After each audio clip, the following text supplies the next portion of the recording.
Heads up.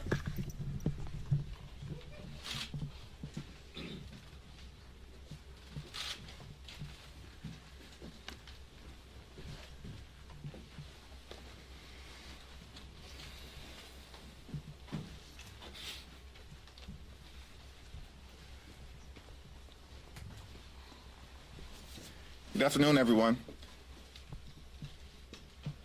House Democrats have repeatedly made clear that we will work with Good morning, everybody. This town to solve problems for hardworking American taxpayers. Morning, good morning.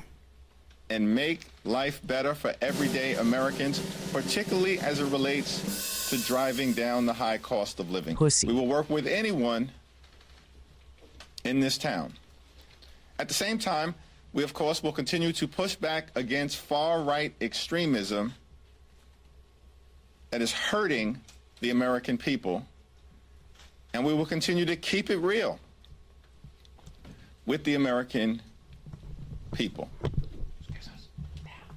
House Republicans don't appear interested in working for everyday Americans and solving problems for hardworking American taxpayers. Why? Because they are working Japop, what's for up? Elon Musk.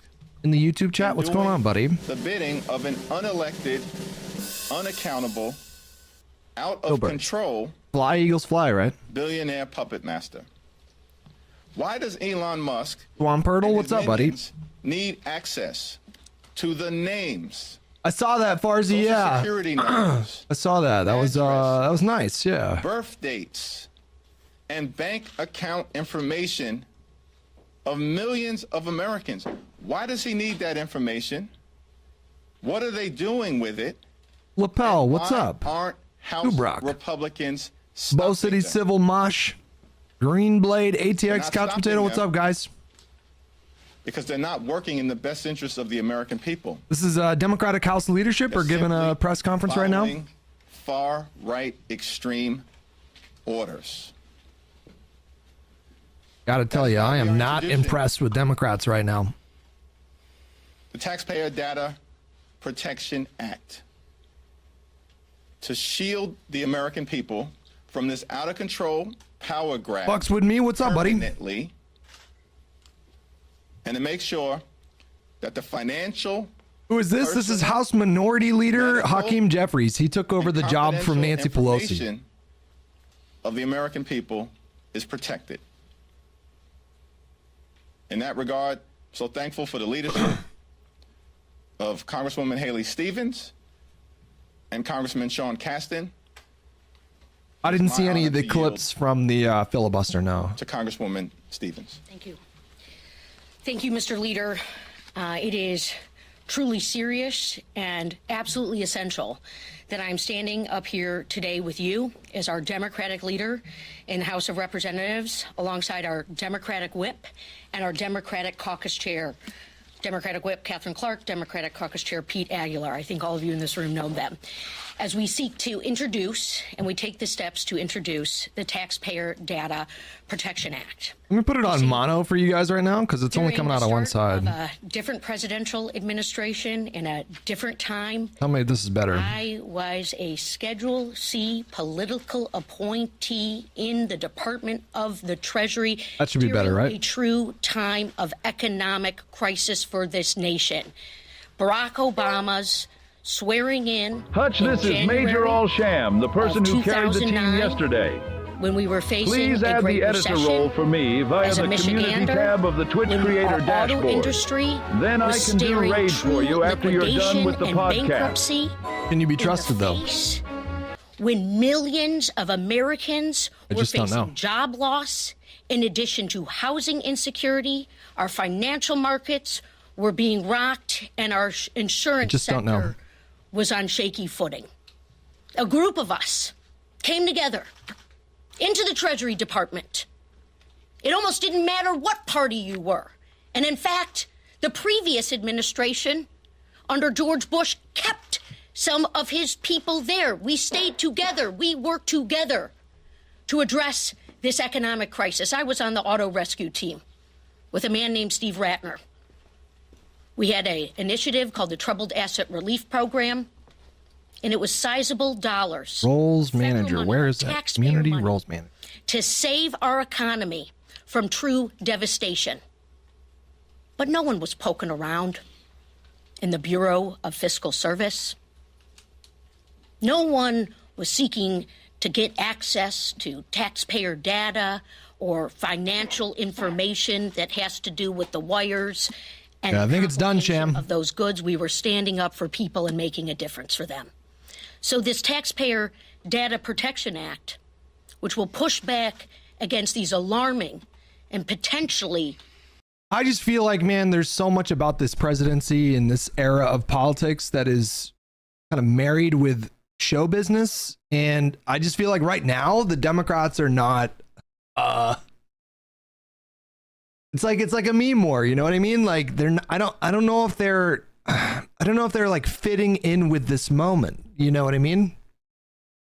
If I had to put it into words, it's a little bit difficult to describe, but they're very kind of process heavy, and they're about decorum and proper this and proper that and and it just seems kind of mismatched for the Trump era. It almost seems like that's the worst kind of thing that you can do to respond to Trump. You know, you kind of have to meet him where he's at and play him at his own game. True.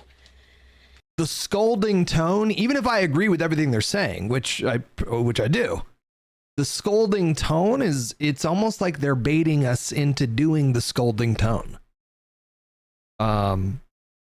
Joanna Pisco's friend who produced the Dark Gothic MAGA video just released a rather chilling Substack post about Robert Vaught, the OMB nominee, and the consequences of his confirmation. I was really impressed with her video. Maybe we'll fire it up on this stream so you guys can watch it, but super informative. Dilemma, thank you so much for the primer. Appreciate you, buddy. Accomplished member of the House Financial Services Committee and a true expert in these matters as well. Don't say you're done with Democrats. I mean, I'm not saying that, for Christ's sakes. Thank you, Haley. Thank you to our whole leadership team. You know, days like today make me so proud to be a Democrat. We are in the midst of a constitutional crisis, and we are doing the work. The amount of work that went through on very short order to deal with this emergency that's coming through is because people who care about their job, who take their patriotism seriously, their oath to the Constitution seriously. If you're new to the stream, we cover politics in the mornings, West Coast time. We start around 9:30, right around this time. We are here We go until about 2 p.m. because there is a narcissistic billionaire. 4.5, 5 hours. The government who peddles in fascism. We just cover the day's news, Monday through Friday. Paying his vendors, terminating employees who challenge. Did you see old man Connolly's reaction to Nancy Mace shouting slurs? I did. I don't even know if I can show you that clip because there's slurs. Is he talking about Donald Trump or Elon Musk? Then you kind of get the problem, don't you? The actions that Musk and his IT goons have taken they're illegal, very clearly illegal, but so far unprosecuted actions have already compromised millions of Americans' privacy and data security. And Leaked if you want to Trump, understand how Russia-Ukraine peace plan. think about how hard Donald Trump worked to protect his tax returns from becoming public, even under a legitimate Take a look at subpoena that from the afterward. House of Representatives. Why do we think that Elon Musk and Donald Trump would like to have access to Pretty big deal that leaked, to be honest with you. records, your history of charitable giving, alimony payments you may have made, child care payments you may be making, all of this private information that you would like. Why do we think they want that information? Why do we think that they want the ability to illegally stop payments that are legally due to hospitals that may be providing women's health care? So, Baroque, what's up, buddy? Welcome. Pull up a chair. Agencies that are helping. Maybe I'll show my nipples later. Maybe my belly button. Not sure. Maybe marched at a rally and said something. You never know with this stream. Why are they doing that? Like to keep it unpredictable. Why did they allow a bunch of let's be honest, practically children, teenagers, young 20-somethings? Why did they allow them to go into systems that control trillions of dollars of I'm just teasing. Every one of our adversaries would you never know. like to you never know. into, because if they could hack into there, they could destroy the U.S. economy. I used to have an innie. I used to have an innie when I was I used to have an Audi when I was very, very, very skinny, very slender, and then I put on weight, and now I have an innie. I didn't even know that was a thing. You can like reverse it. We don't know the answers to those questions. I wish we didn't have to ask. But those are the stakes of this moment. And there's an even larger question, as our leader alluded to. Why is the Department of Justice... How? My belly just got bigger and it subsumed my Audi belly button. Why do we not have Republicans who all took the same oath we did a couple weeks ago to defend the Constitution against all enemies, foreign and domestic? Why are they standing there doing that? That was me with an Audi right there. I know every one of us was elected to lead. None of us went out in the elections and said, if you elect me, I will promise to cower before the first bully who shows up. That's what we're here to do, to lead. This legislation is an important first step. We're not going to stand idly by, and this legislation will become law. All we need is 3 Republicans to show a little bit of patriotism to join us in this effort. I know they're out there. I know they've got the patriotism. They just got to show the courage. That's where we are right now. Thank you so much. I should mention that our office has received more phone calls on this topic than anything in my 6 years of Congress. And I say that only because if I leave here early, it is only because we called a telephone town hall that's starting in about 30 minutes, and I have to be talking to people because they are all deathly concerned about what this means for them for all the reasons that I articulated. Hopefully I'll be able to stick around for questions. In the meantime, turn it over to our wonderful and talented Whip, Catherine Clark. Thank you so much. And thank you, Congressman Caston and Congresswoman Stevens, for bringing us the Taxpayer Data Protection Act, because this is going to address the deep anxiety across the country about Elon Musk hacking into Americans' most personal I got it on Amazon. Let me tell you. Give me a second. The illegal cutting I have to get of federal funding. Did I get this from Amazon? Services. No, I got this from... Last week, I received a note from a public school teacher. Burlington Coat Factory has... She was very concerned a dedicated... what's going to happen to education. Hard buying shirts, because if you're tall, then it's just a pain in the ass. But Burlington Coat Factory has a dedicated, like, big and tall section. So the shirts are a little bit longer. So I got it there. So that's where it was. Go to your local Burlington Coat Factory if you're a tallman, and they should have a dedicated section. Citizen of the nation. That's like a new thing. For most of my life, stores didn't do that. There was really no option for like tall people. It was like, yeah, all my shirts, like throughout my 20s and most of my 30s, all my shirts like went up to my belt line.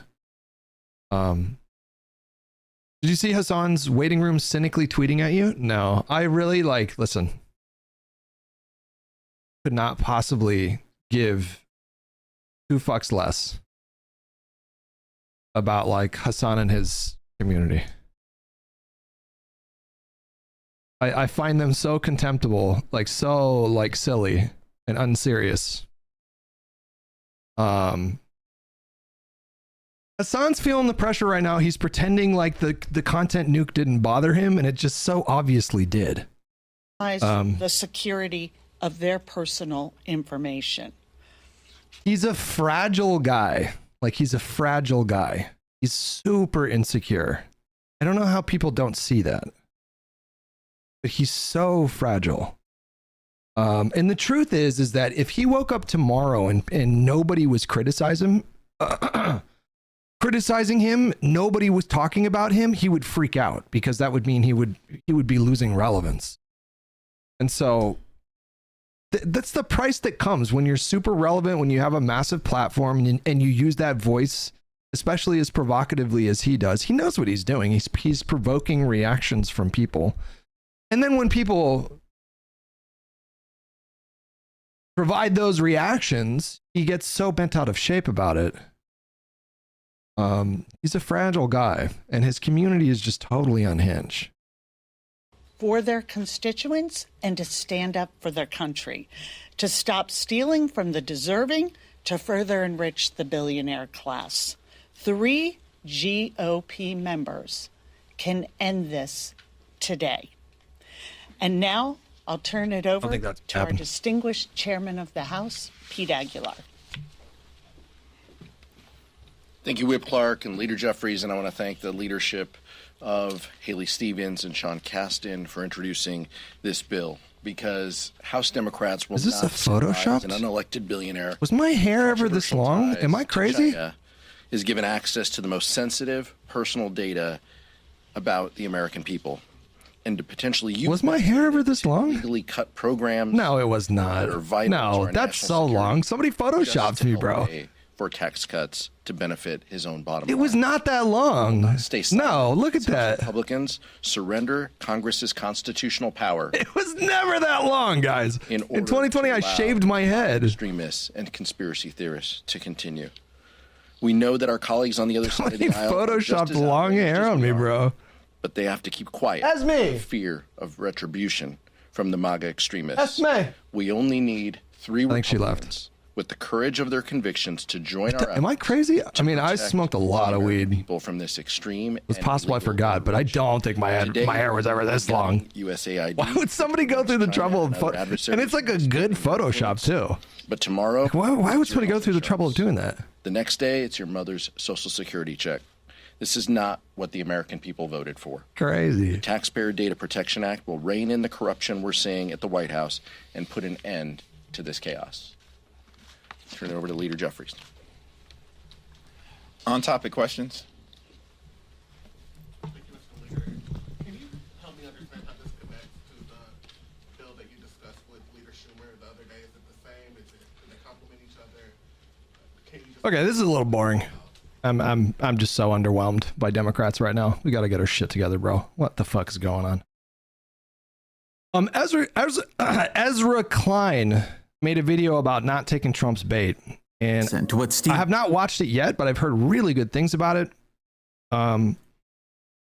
We've been talking about it on the stream. It's pretty obvious that Trump is actually. We should take a look at this real quick. This is breaking news. This is Trump's leaked Ukraine-Russia peace plan. I guess this leaked, which is kind of a big deal. Trump's very leaky. His administrations are very, very leaky. Battlestove with 5 months, Schizophrits with the primer, Kitty Tisser with 2 months, Dilemma with the primer. Thank you so much. Appreciate it, guys. Okay, so apparently he wants a ceasefire by Easter. Trump aims to have Zelensky agree to a ceasefire by April 20th, stopping Russia's advance. NATO membership. Ukraine would be barred from joining NATO under the plan. Okay, well, this is a non-starter.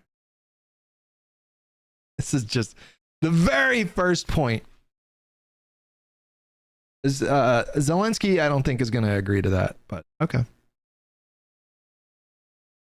Territorial concessions. Kyiv would recognize Russia's sovereignty over annexed lands and withdraw troops from Kursk. Demilitarized zone. European, possibly British troops would police it. No U.S. involvement. Reconstruction. EU assistance sought for Ukraine. Estimated at $486 billion over a decade. The timeline is supposed to be early February. There's going to be he wants there to be a call between Zelensky and Putin in late February to early March. There will be an actual, I guess, physical meeting of the leaders. April 20th is a ceasefire declaration. By May 9th, agreement terms released. No further martial law or mobilization.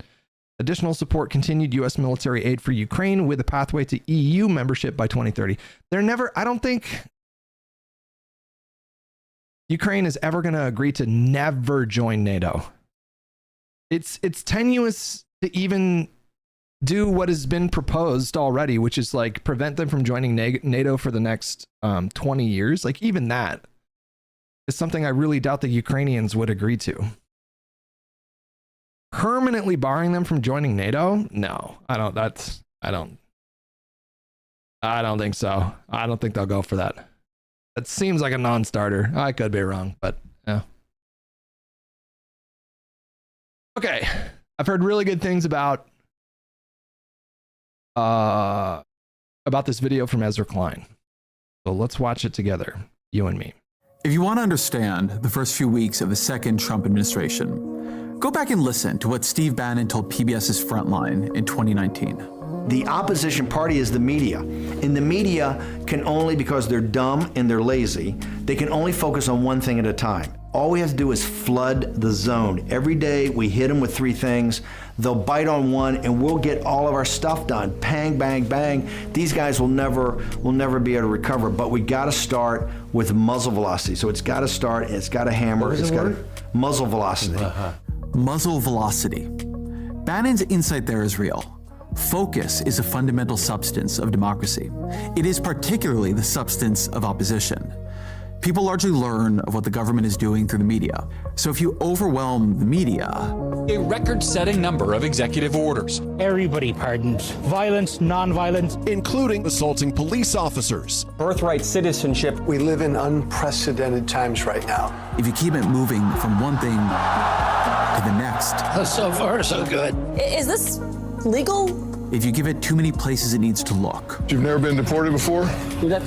All at once. All federal grants and loans will be halted. Look, there is a purge happening. Frankly, unprecedented in its nature. Guantanamo. DEI. It's been really obvious that this current administration has explicitly pursued the kind of strategy that Bannon laid out, just flooding the end zone with shit. He said this 8 years ago. Bannon said this 8 years ago about the first Trump administration. And it seems like they're doing that on crack this time around. Like this time around, the volume of things, the sheer volume of things, the frequency of things happening, and the egregious nature of those things. Yeah, that's quite a pause screen here. Is really like 3x what we saw in 2017 when he was first inaugurated. The Gulf of America. No coherent opposition can really emerge. It is hard to even think coherently. Donald Trump's first 2 weeks in the White House have followed Bannon's strategy like a script. The flood is a point. The overwhelm is a point. The message wasn't in any one executive order or announcement. It was in the cumulative effect of... That's why I've been trying to tell people to like brace themselves or rather pace themselves. My fiance too, I've been telling her like, pace yourself. Like it's going to be a long 4 years.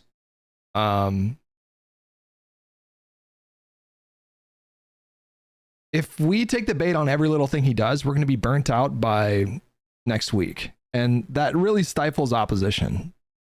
And so this time around, like this Trump presidency, I've been really intentional about how much I allow this stuff to bother me. It's not like the stuff is not worth being upset over. It's just, I think people have to, I think we really have to make a conscious decision to do triage and conserve our energy. If we don't, it will run out. Like we will get burnt out and we'll succumb to doomerism. And I fucking hate doomers as much as I hate hippies. No disrespect, DG hippie. I hate doomers. I hate people. Doomers wake up in the morning and they're fucking miserable and they have zero hope for the future and they spend their days trying to make other people feel as hopeless and pessimistic as they do. I hate them.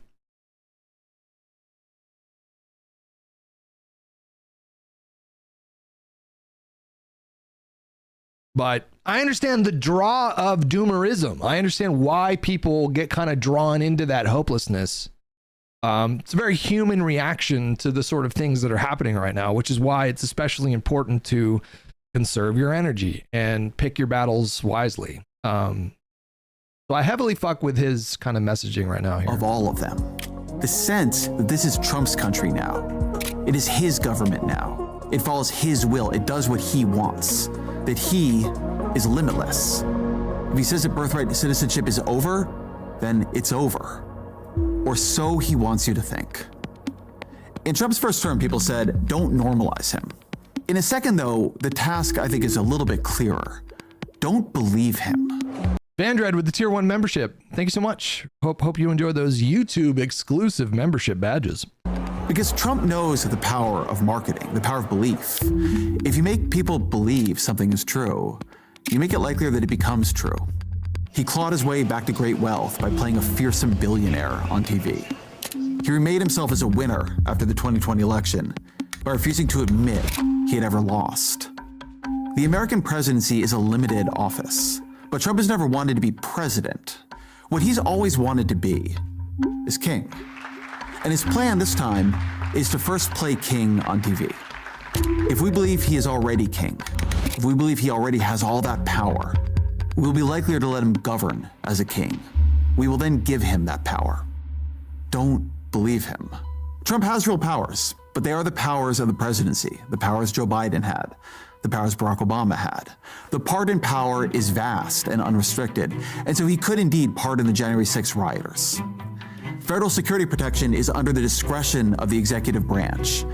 And so yes, Trump could remove protection from Anthony Fauci and Mike Pompeo and John Bolton and Mark Milley, and even Brian Hook, this largely unknown former State Department official who's under threat from Iran, who even donated time to Trump's transition team. I would be very happy to put President Trump's record in the Middle East against any other president. All of this, it was an act of astonishing cruelty and callousness. This from a man who nearly died by an assassin's bullet months ago. As much as anything ever has been, this, to me, this was an X-ray of the smallness of Trump's soul. But it was an act that was within his official power. But the president cannot rewrite the Constitution. Within days, his birthright citizenship order was frozen by a judge, by a Reagan appointee, who told Trump's lawyers. It was something like what I think he said it was something like one of the most blatantly unconstitutional acts he's ever seen or something like that. I have difficulty understanding how a member of the bar would state unequivocally that this is a constitutional order. It just boggles my mind. Then, a judge froze Trump's spending freeze. He froze it even before it went into full effect. And shortly thereafter, the Trump administration rescinded the entire order. DG Hippie with the gifted sub to Trippy. We have 2 hippies in the chat. Okay. I should say, I don't know if I hate hippies. Kinda.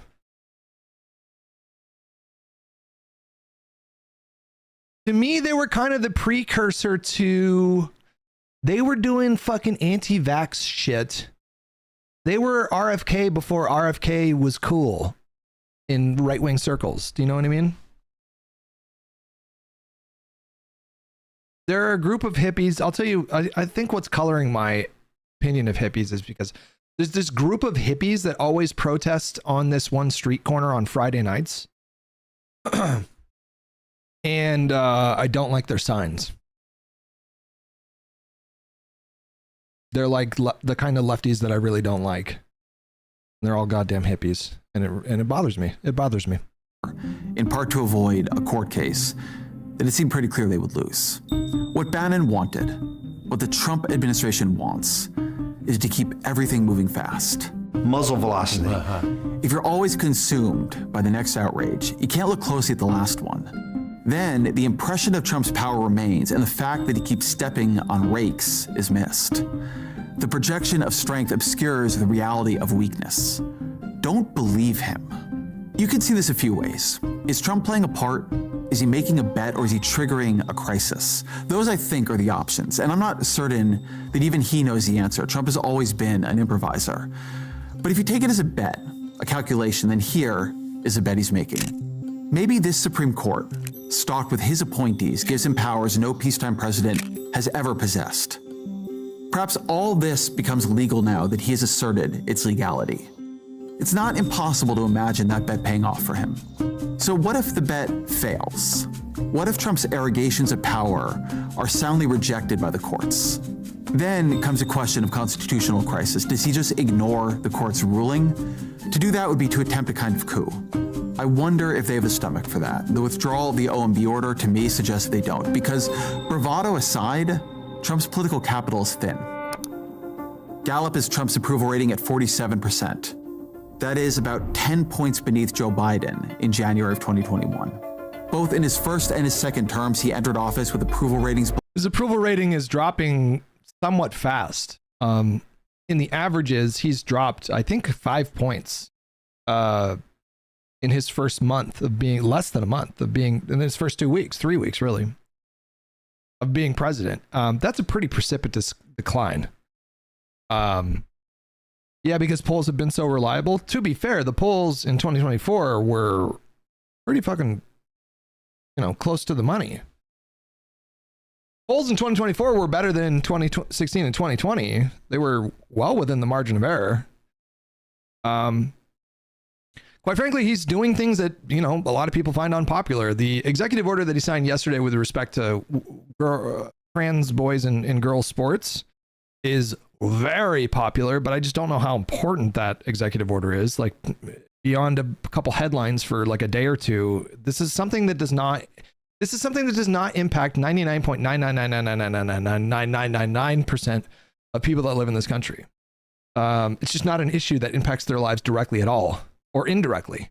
Like, how many of you are aware of a trans boy competing in girls sports? I'm serious. Do any of you know a single example of this happening in your life or your family's life or your coworkers' lives or anyone? It would really shock me if anybody in here is familiar with an actual example of this in their lives. It's just such a non-issue. And so they're touting this as like, oh, this is a big victory and, this is a really popular move, but nobody's going to be affected by this. The pardoning of January 6 people was unpopular. I suspect that his moves at the FBI are going to be unpopular. His appointing of Elon Musk to do Doge stuff is unpopular. And so, he's really rapidly wasting his political capital when he needs it the most. The presidents in this country, it's just an American pastime. What we like to do is we like to give one political party power for 2 years is what we like to do. Midlife Maddie with 10 gifted subs. Holy moly, what a lad. Thank you so much, buddy. If you're not from America, I don't know how you guys do it in Europe or I don't know where you're from, the fucking Philippines or Canada, Brazil, Norway, wherever you guys are from. But in America, what we like to do is we like to give one political party a big enough mandate to actually like pass legislation. We like to give them 2 years. And then after 2 years, we have what are called midterm elections, where people vote on representatives that serve 2-year terms, and people sometimes will be voting on senators, which serve 6-year terms. And what usually happens is we take power away from the party that's in charge. So Joe Biden was elected in 2020, very slim margins in Congress, but we gave him majorities in the Senate. It was 50-50, but with the tie-breaking vote from Kamala, that's a majority in the Senate. And we gave him a majority in the House. We lost a few seats, actually, in the House in 2020. And so our majority was not that big. It was like a 8-seat majority. It was really not that big. Not a lot of room for error. And Biden was aware of this.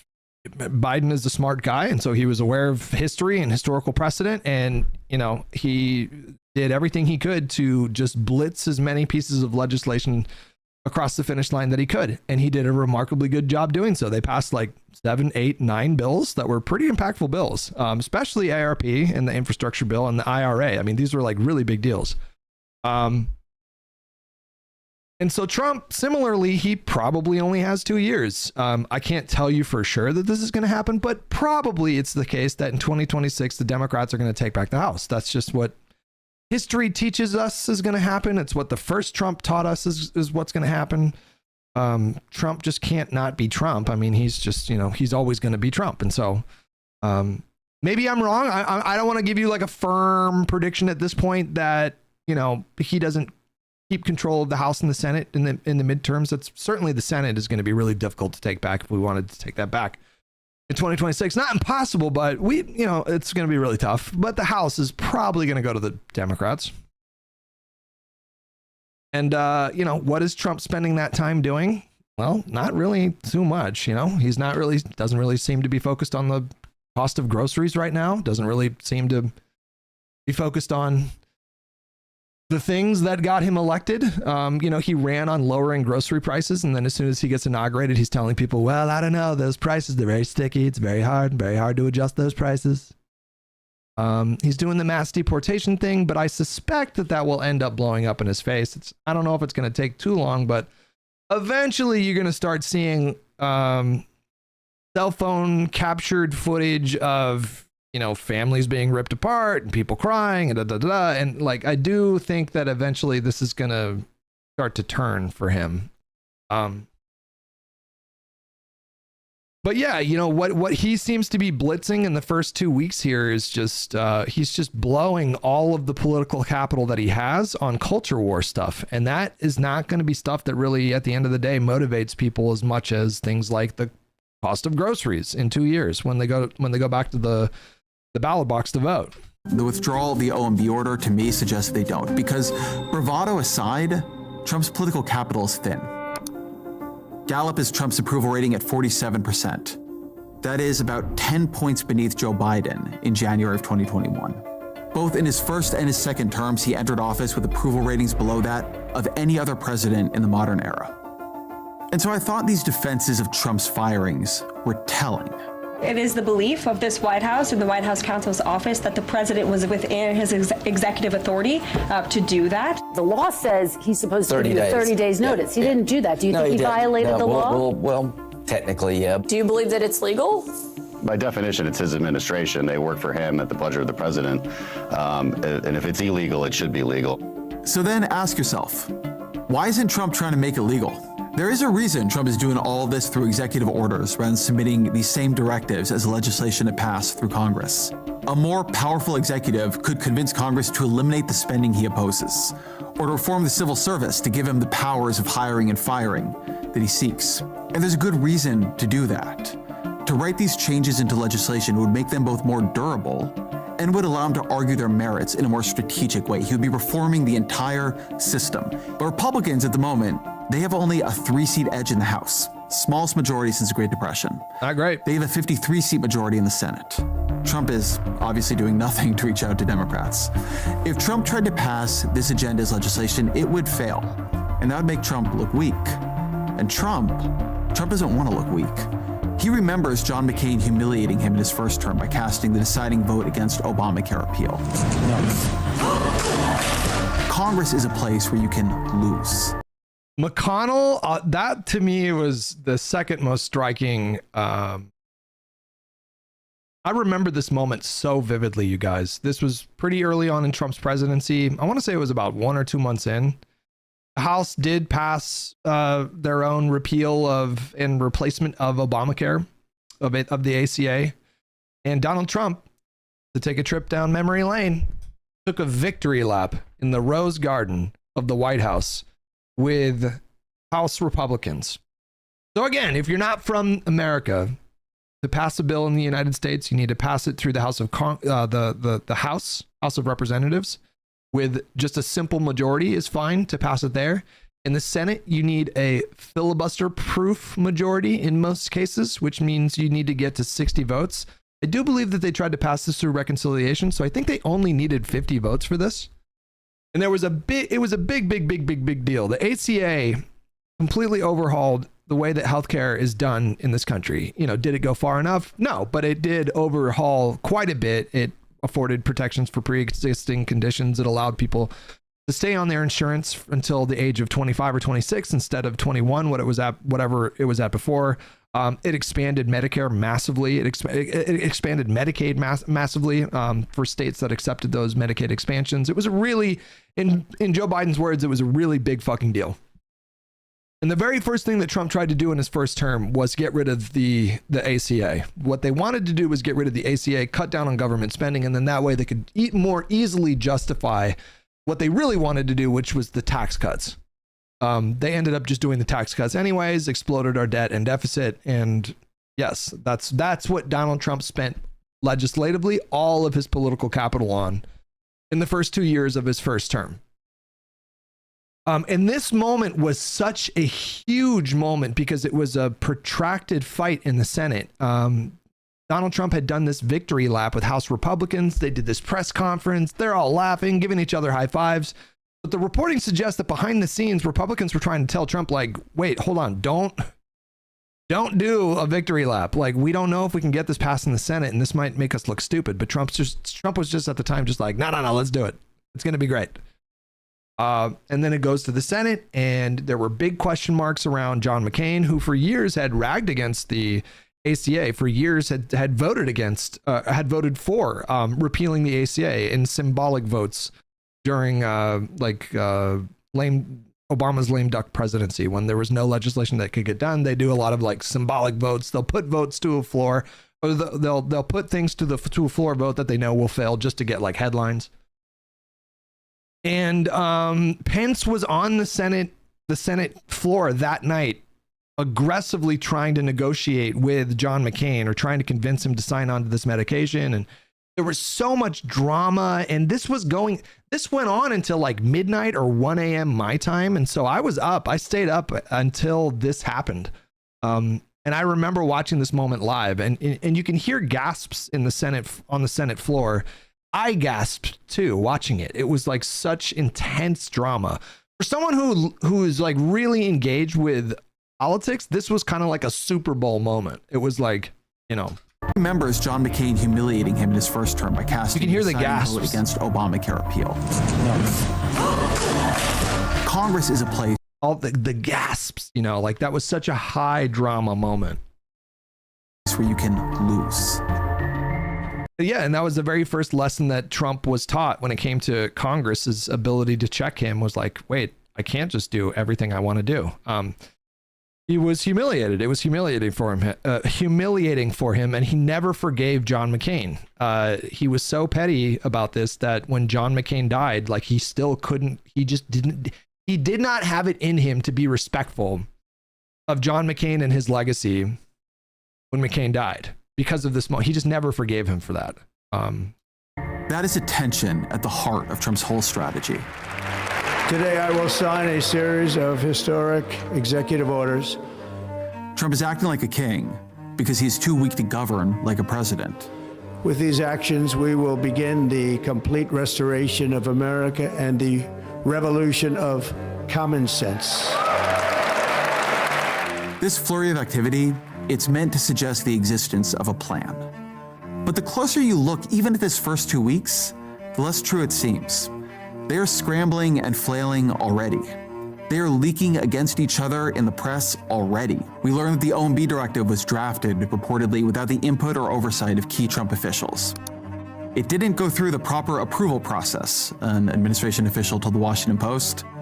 For that to be the process and product of such a sweeping signature initiative in the second week of a president's second term, it's embarrassing.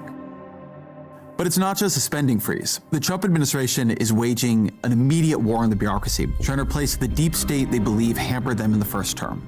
And a big part of this project seems to have been outsourced to Elon Musk, who's bringing the tactics he used at Twitter to the federal government.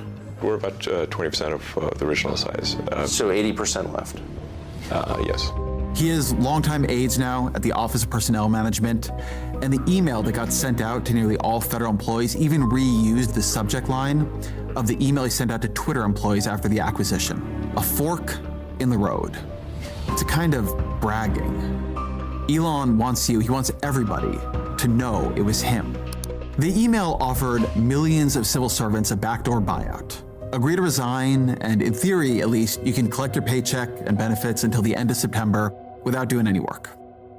The Washington Post reported that the email blindsided many in the Trump administration who would normally have consulted on a notice like that. It blindsided many of the people who are going to have to run these agencies that are now going to be dotted by resignations. I suspect Musk thinks of the federal workforce as this huge mass of woke and largely useless ideologues. For most federal workers, they have very little to do with politics. About 16%.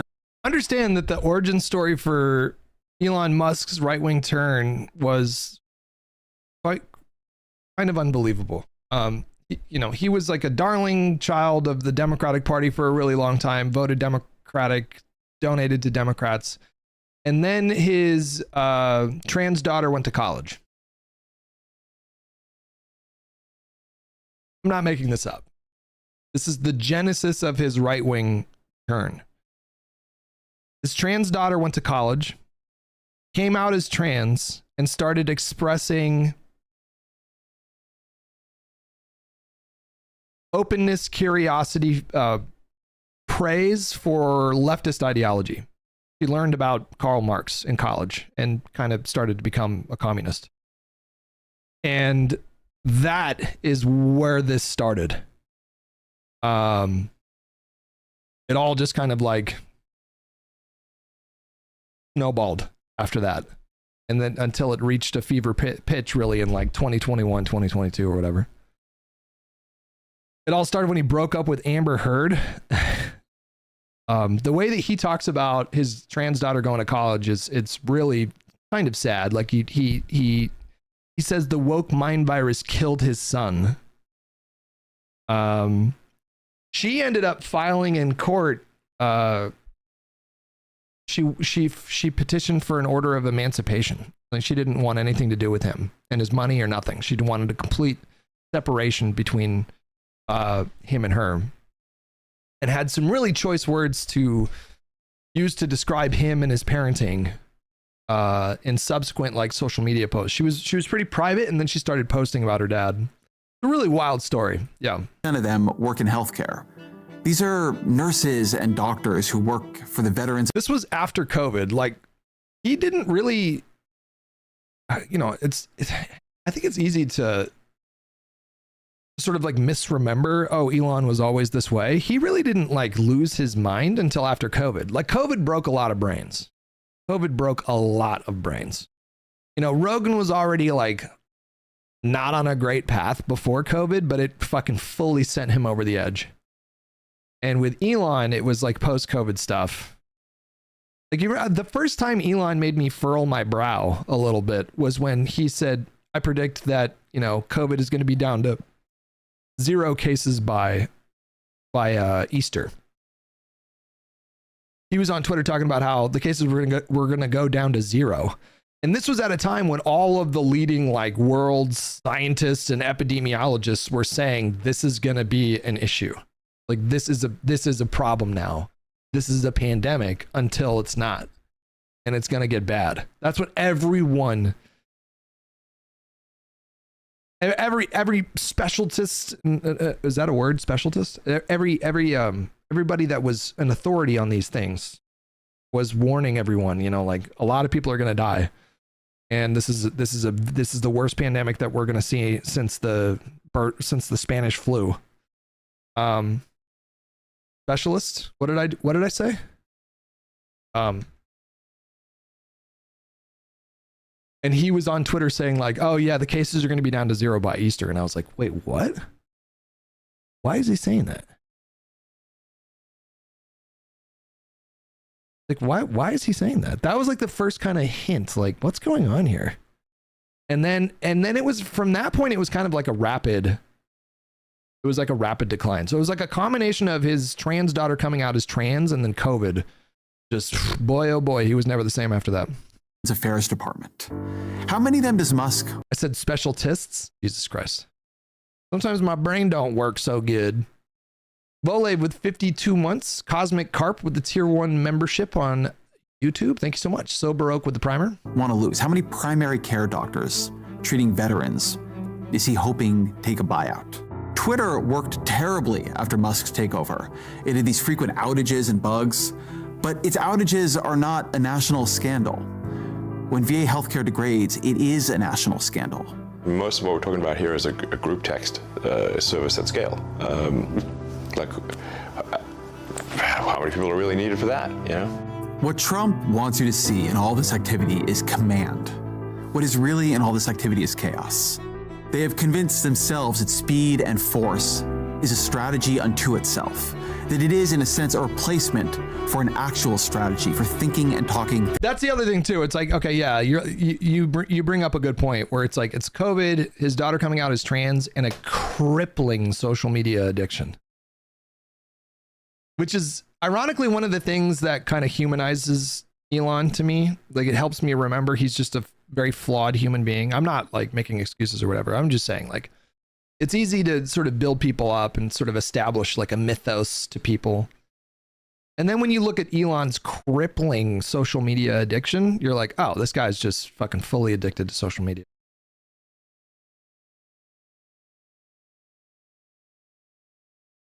It is something that you need to navigate carefully though. Like I want to like I was talking to my fiance about it last night, and I've been doing this for like 15 years, and so I've had varying degrees of success at various points throughout my career. And there have been times in my career when, like, in moments, we can just more accurately call them moments, where like a lot of people are talking about something that I did or said. There is something really addictive and overstimulating about that. When you experience something like that, it makes your adrenaline start coursing. Well, I'll just speak for me. Like my thoughts start going very fast. I get really amped up. And so the lesson that I've learned over the last 15 years is I have to carefully moderate how much time I spend in that kind of stuff. Because early on in my career, I spent all of my time swimming in social media attention. So I obviously don't know what it's like to have the kind of attention that Elon has. He's obviously like orders of magnitude, you know, 1 billion times more than anything that I've ever experienced. So I'm not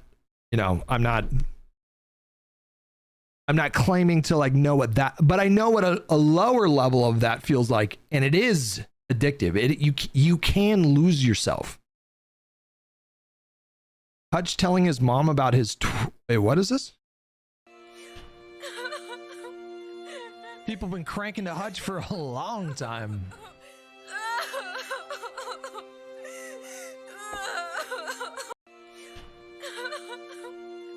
Hutch telling his mom about Twitch streaming? What is this? What is that clip? I think I was speculating, like, I think it's reasonable to assume that at some point someone has jacked off to like me. Just playing the odds. Just like statistically, there's got to be like 1 or 2 people that crank their shit. The old YouTube videos. They liked skinny looking twinks, you know?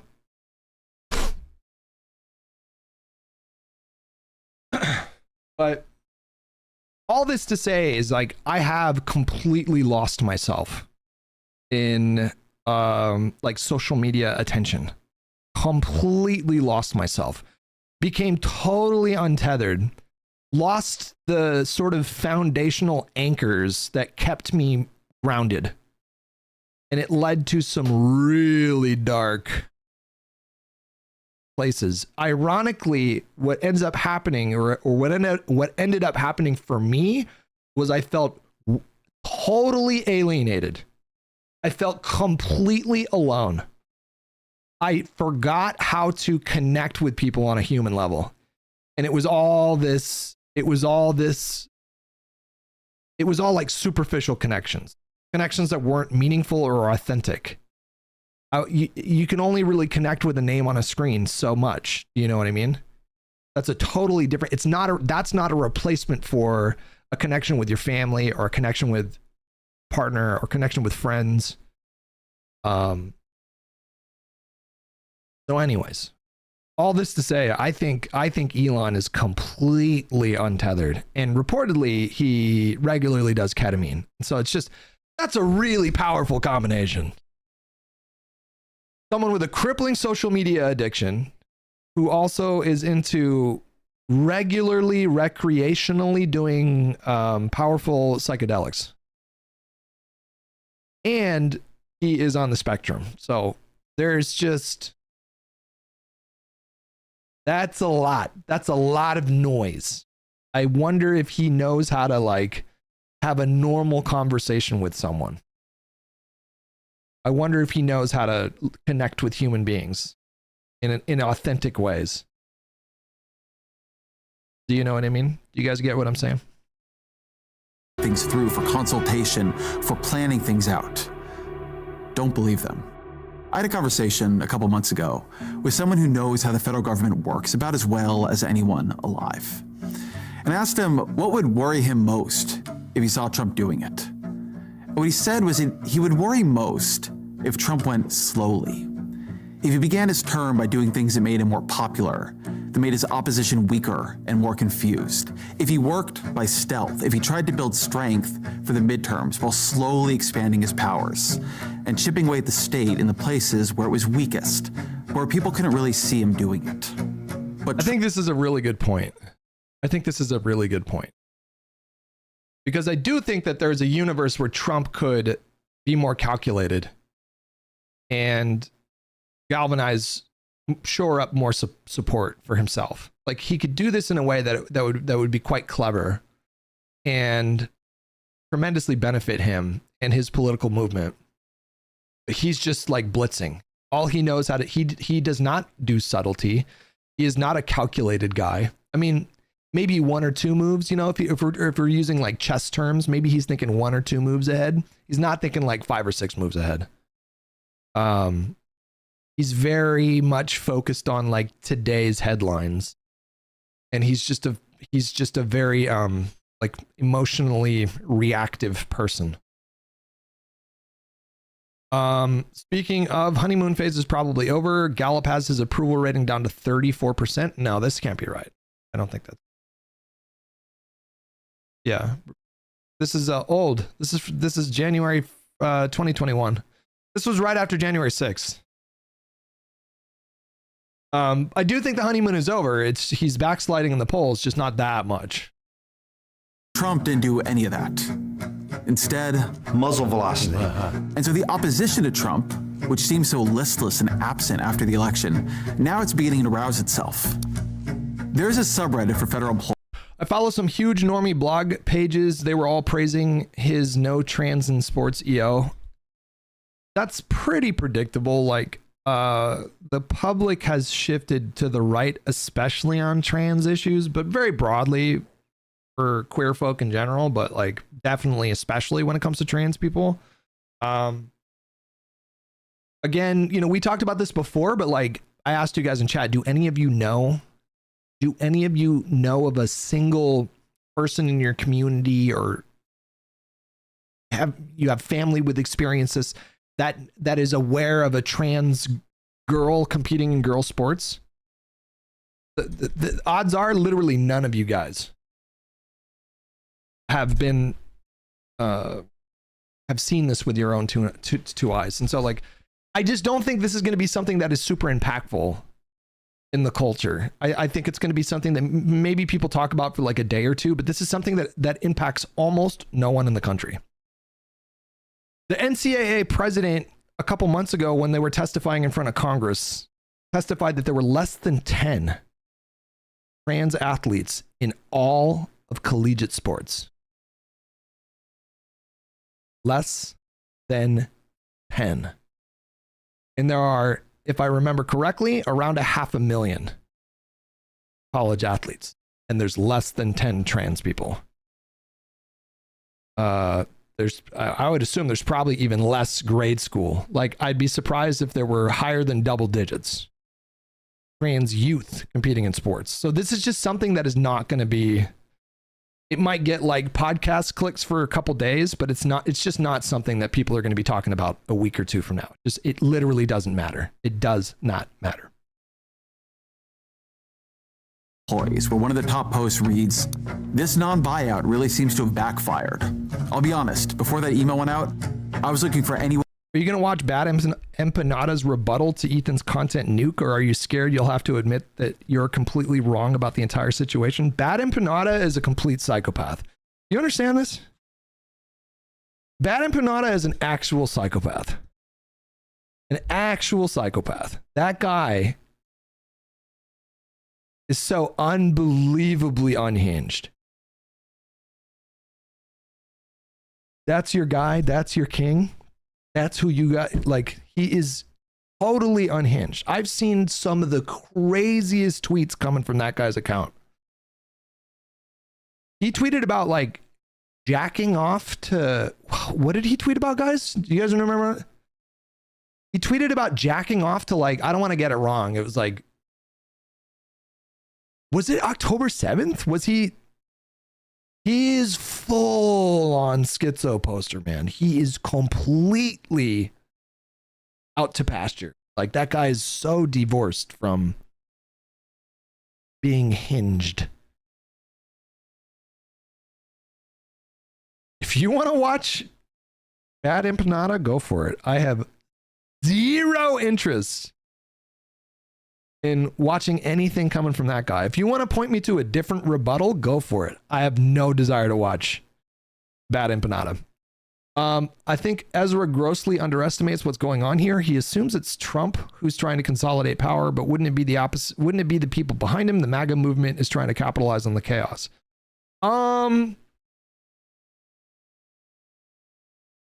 Well, their fortunes are tied to Trump's, and Trump can, to the extent that they can successfully use Trump as a vehicle to pursue their own agendas, is limited by Trump himself, because Trump's going to get in his own way. Way to get out of this fresh hell. But now I'm fired up to make these goons as frustrated as possible.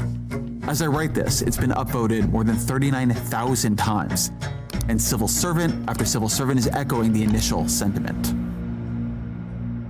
In Iowa this week, Democrats flipped a state Senate seat in a district that Trump had won easily. Hassan says Bad Empanada is unhinged. Hassan Piker. Did he really say that?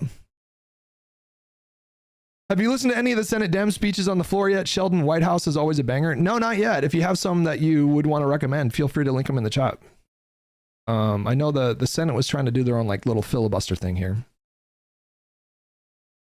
Bad Empanada said he wants to see the videos of Hamas graping babies so he can jack off to it. That's what I'm thinking. That right there. That is so wild. That is fucking so wild. What a crazy thing to say. What an absolutely unhinged thing to say.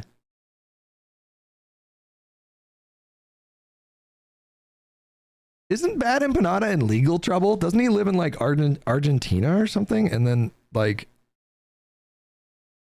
he had his house raided or something like that?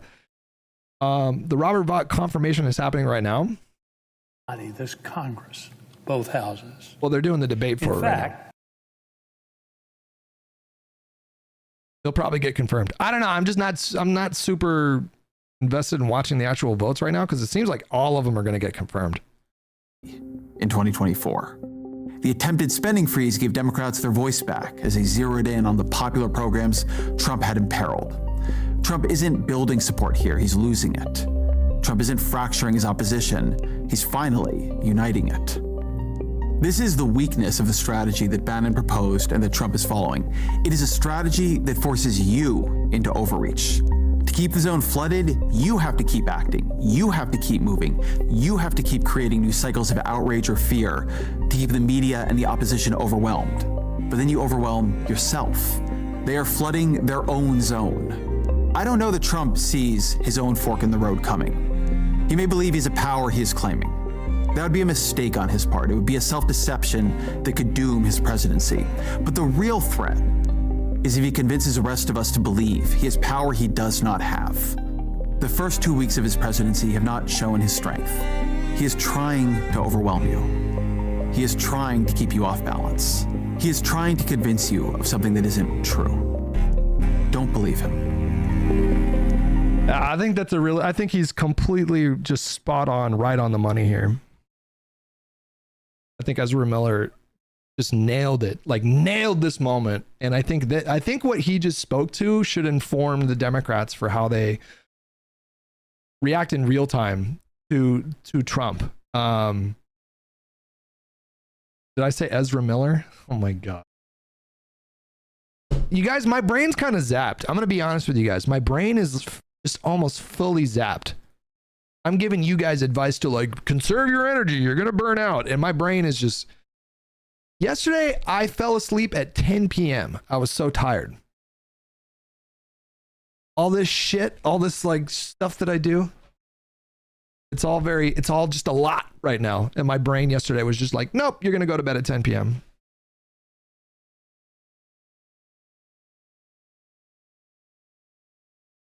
Ezra Klein.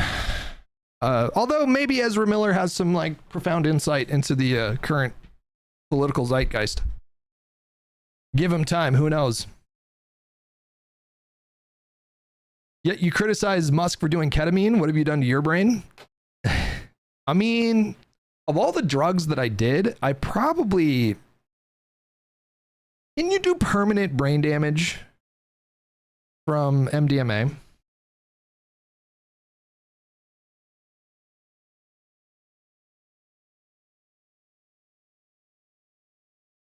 That was probably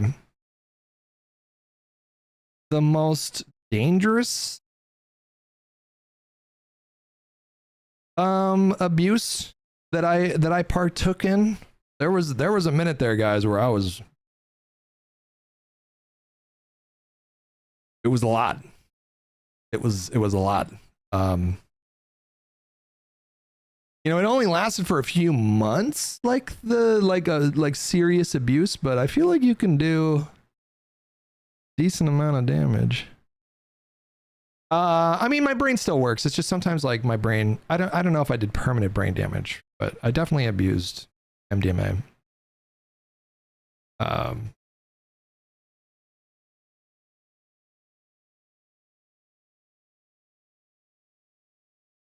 It makes you feel so gross. Like when you do too much of that, it makes you feel so gross. Like physically, it makes you feel like absolute shit when you do too much. Like the fallout from that, the price your body pays in the subsequent days when you go on a bender is not great. My memory has gotten better for sure. Like I don't drink anymore. Honestly, I think alcohol was impairing my memory more than weed. I think that's probably scientifically, like what damages your memory more? I guess short-term memory more. I feel like marijuana is like the one that has the worst reputation. Like, oh, you're going to kill your short-term memory. But I'm pretty sure alcohol impairs your short-term memory more. What damages your short-term memory more? Alcohol or weed? Heavy lifetime use of cannabis is associated with reduced activity in areas of the brain involved in memory working. Cursory Google search says cannabis actually is worse. So, okay.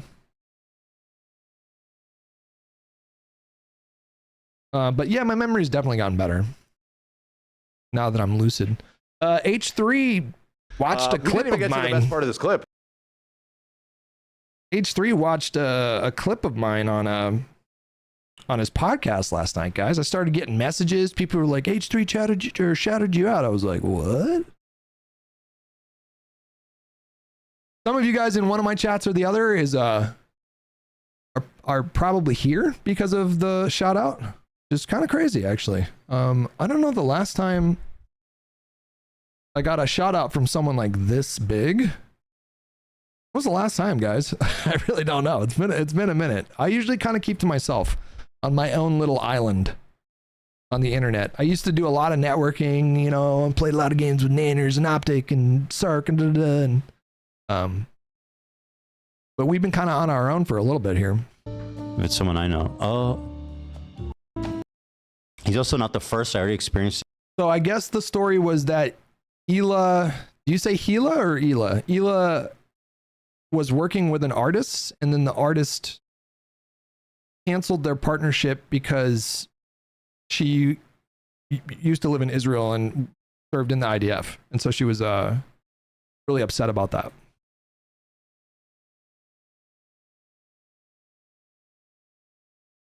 Just be like, this guy, is this the one where he says and like I just Ethan should be your best ally? Yeah. I love how he said this that. clip? That's exactly I believe so. Yes. So this guy. Damn. What? That's crazy. 500,000 views. Damn. I've been talking about the Ethan. So like the reason I'm so fascinated with the Ethan Hassan schism is because I feel like it represents something much bigger than just their relationship. I felt like their tension and the fighting that happened between them was a really good example of the tension that exists between leftists and liberals. And I feel like Ethan kind of went down a similar path that I did. I mean, well, similar-ish in that I didn't know how much leftists hate normie libs. Like, I just didn't know. I got a glimpse of it in the 2016 stuff with like the Bernie or bust stuff. That was like the first time I caught a glimpse of that. I had identified as a leftist. When I was in college, I was reading Howard Zinn and Noam Chomsky, and I was like super America bad and capitalism bad. And, you know, I went through my own little kind of communist phase or whatever, but I never like hated Democrats. And I always felt like, okay, I'm gonna, you know, in any election, I'm gonna vote Democrat. Like, that's obviously my best option. And so I just assumed that that's what every leftist thought, you know, like, of course a leftist is going to vote Democrat. Like, who else are they going to vote for, right? Like, and it wasn't until really like 2020, during the 2020 Dem primary, that I started to understand. I'm like, wait, do these people fucking hate liberals? Not all of them. I don't want to generalize. Not all of them, but the kind of really vocal segment of them on the internet. I think they're called, colloquially, I think they're called like the dirtbag left. So like Chapo and Hassan and Mike from PA and, you know, Cumtown, maybe a little bit. Cumtown. I'm not super familiar with them. I think that was the moniker that was given to them, was like the dirtbag left. And so when Hassan and Ethan started to like, when they started to argue more on the stream, I was like, wait a second. This is familiar. I see what's going on here. And so for me, like their fighting or whatever has been kind of fascinating to watch. Hutch, he's a political commentary guy. He's great. He's fantastic. I recommend people check him out. But here's his Me? This guy here? This guy? This guy? Response, which is very similar to what you just said, Eli. I'm going to play it. Like, why are you talking about it? And again, like, I just can't stress enough how insane it is that all of this stems from the fact that Ethan, his one crime, basically, Ethan's one crime, the unforgivable crime, for which Hassan's community labels him and his wife like terrorists, genocidal terrorists. Ethan's one crime is he doesn't believe that the state of Israel should be dissolved. He said that what's happening to Palestinians is... I'm really glad that Ethan saw this, because I feel like Ethan was kind of in it. He was in the sauce. He was in the sauce for like a little bit. Had a lot of members of his own community turning on him. You know, Hassan had kind of usurped like a chunk of Ethan's audience and converted them to the fucking crazy leftism shit. And then I feel like, you know, I felt really bad for Ethan, because when I put myself in his shoes, that would have fucked me up mentally. That would have really fucked me up mentally. Like if I had like a decent chunk of my established audience turn on me and start calling me names and start accusing me of things that I don't believe in, like supporting genocide and fucking Gaza, then that would have fucked me up mentally. And Ethan, it's not like Ethan is squeaky clean. He has said and done things in the past that I don't co-sign. But that's everyone, to be fair. But I definitely felt a lot of sympathy. A lot of sympathy for Ethan. And then after this part here, like the segment leading into this, she's really upset. She's on the phone crying because this partner no longer wants to work with her. This business partner, potential business partner, collaborator, no longer wants to work for her because she was a IDF soldier at one point in her life. She was just so upset about it. And I felt like I definitely wanted Ethan to know, like, no, there are people that are fucking sane that can see what's going on. So I'm glad to see him, like, he lost like 100 pounds, you know, like I'm glad the way that he responded to that difficult situation was to take steps to become like physically healthy. I think that's a really good kind of like thing that you can do. Like shortly after the election, for example, I started taking like exercise more seriously. I started taking walks and like getting more physically active and stuff. And like, that's how I chose to react to the second Trump presidency. So anyways, I'm glad Ethan saw this. I'm glad Ethan is now aware that there are plenty of people on the internet that understand his position, I think. Is wrong. He said that Palestinians deserve their own state. He called Israel genocidal. He co-signed on violent resistance against West Bank settlers. Called Netanyahu a genocidal war pig. Like, he's like 99 out of 100 points. He's donated his own money. What reactception are we in right now? It's me reacting to Ethan, reacting to me, reacting to Hassan. There's so much reactception. We're in the fourth layer. We're in the snow. We're in the snowy area of Inception. We're on the snow level where there's that like oil rig or whatever. If we go one deeper, we may never emerge. We may never come back. We may get stuck there in a limbo.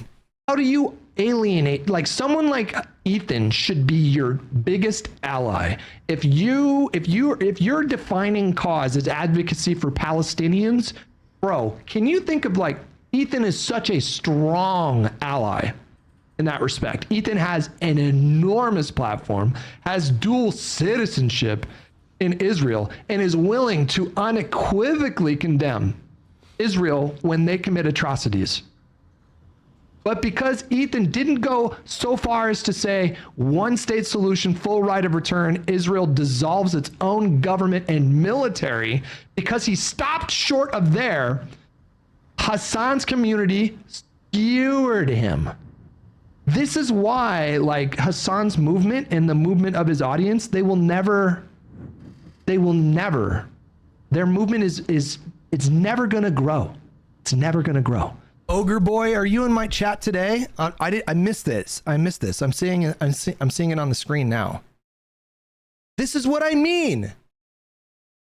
You're so dishonest.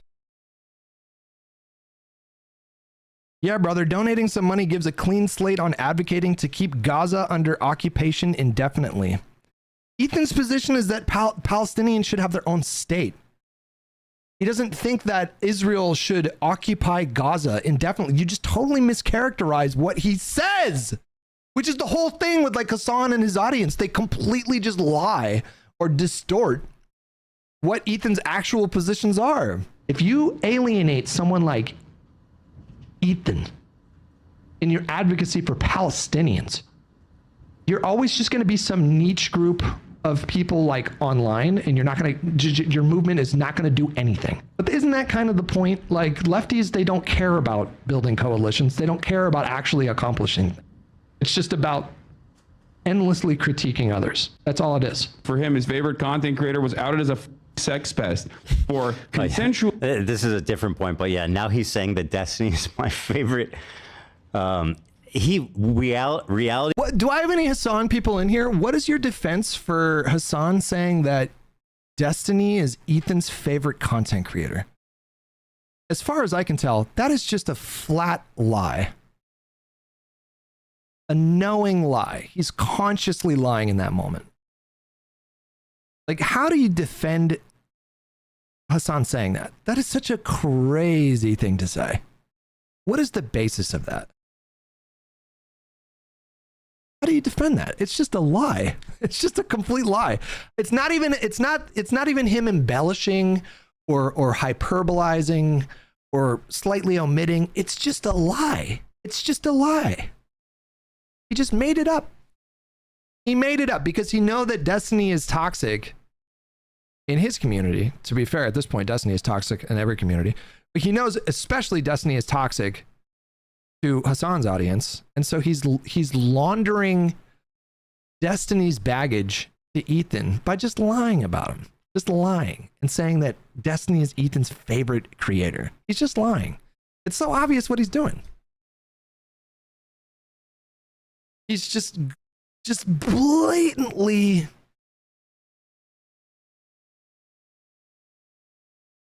distorting, coming up with a false. He's just lying. It's just a lie. Is what Hassan wields it to be. Destiny is my favorite content creator now, according to Hassan. And people are like, yeah, that's true. His audience are like, that's true. Yeah, Ethan, that's his favorite content creator. Destiny. What is the basis? What is the basis for that? Actually and unconsensually recording people while they're... Ethan's favorite content creator is Destiny? Who the fuck is crashing out now? Where did that come from? Completely fucking conjured out of thin air. Holy shit, dude. Ethan's favorite content creator is Destiny? What is that even based on? Having sex and then distributing it to a bunch of other... Yeah, when talking about me, he goes on and on about Destiny's crimes as if, I guess, trying to link me to it. It's like, bro, I think that's all great, but let's, you know, who are we talking about? Anyway, Hila, think about it. If what you want to do. For now, I'll let it lie. Okay. All right, love you. I'll see you. Talk to you. Thank you. All right, Bye. Bye. Elucidate us on the way you intend to peacefully dissolve Israel's statehood, since peace is apparently the goal. I don't fucking know, man.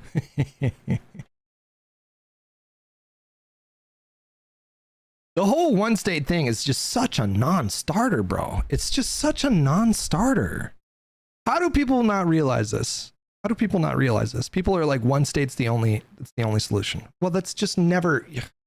You'd either have to violently conquer Israel from the IDF, or you would need to convince Israel to voluntarily dissolve their own military and government and share a state with a lot of people that want to just straight up murder them or kick them off the land. Like, how the fuck are you, can you explain to me what's going on? Like, how do you expect that to happen? It's such an obvious non-starter. And then people will be like, well, you know, what about the West Bank settlements? Like, okay, all that's bad. And the West Bank settlements have made a two-state solution more difficult for sure. But it's just, a two-state solution is not a non-starter in the same way that the one-state solution is. The one-state solution is just so...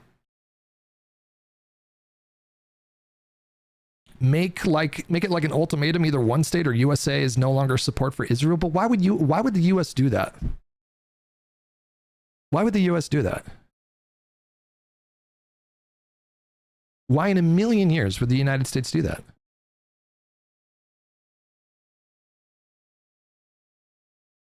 It's not going to happen. It is not going to happen. It is not going to happen. It is not going to happen. Like, the amount of people in the United States that think that the one state solution with a full right of return and everything, you know, like tribunals and stuff like that, like, it's like 2%, you know, like what makes you think that there's the level of support for that idea in the United States that would lead to a president like actually doing that? You know, it's just not going to happen. The other thing too that like people, the other thing too that just it just drives me insane is like neither the Palestinians nor the Israelis want to do a one state. What the polling shows right now is like, it used to be like 60-70% optimism that a peace deal could be agreed upon and two states could happen. And then after the second intifada and all that collapsed and the, you know, Hamas takes over in Gaza, you know, that plummeted. And so now like there's pessimism in both camps, the Palestinians and the Israelis, for whether or not a peace plan can happen. But when you ask them, when you do polling and you ask them like, what is your preferred resolution to this conflict? A one state solution in the way that like Western lefties are proposing is dead last. Like, Palestinians are telling you, we don't want to share a state with these people. And Western lefties are still like the only moral thing to do. It's so stupid. Yes, Hutch, it's much better to constantly talk about what you and liberals can't do. Very cool way to win. Constantly saying it's impossible until the Republican... Brother, I'm going to assume you're a leftist. You understand that your political movement is defined by constant failure, obscurity, and irrelevance. Do you understand that? That is what makes you guys you. We have bad election cycles, but we know how to win elections. Like, we also have good election cycles, a very decent amount of them. You guys don't know what victory feels like. You have no idea what that feels like. And you seemingly don't care. I'm not being mean. I'm telling you that I'm telling you something that is plainly true. Bro, we won in 2018. We won in 2020. We won in 2022. We did have a bad cycle in 2024. That's true. Can you give me like a good year for leftists? Just one. No, please answer that question without deferring or whatever. I want you to tell me, like, do you know what having a good year feels like? Do you know what having a good election cycle feels like? Can you give me an example?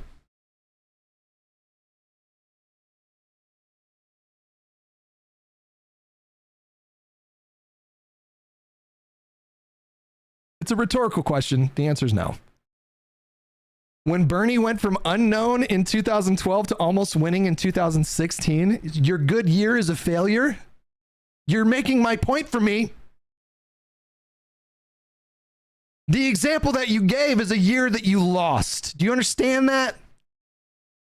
I have every confidence that Democrats will have another good election cycle at some point. If it's in 2026 or 2028 or 2020 or 2030, who knows? But I'm positive. I can guarantee you right now, Democrats will have another good election cycle. You're just permanently on the outs. You're just permanently on the outside. Because the culture of your movement is to just alienate anyone and everyone that doesn't perfectly align.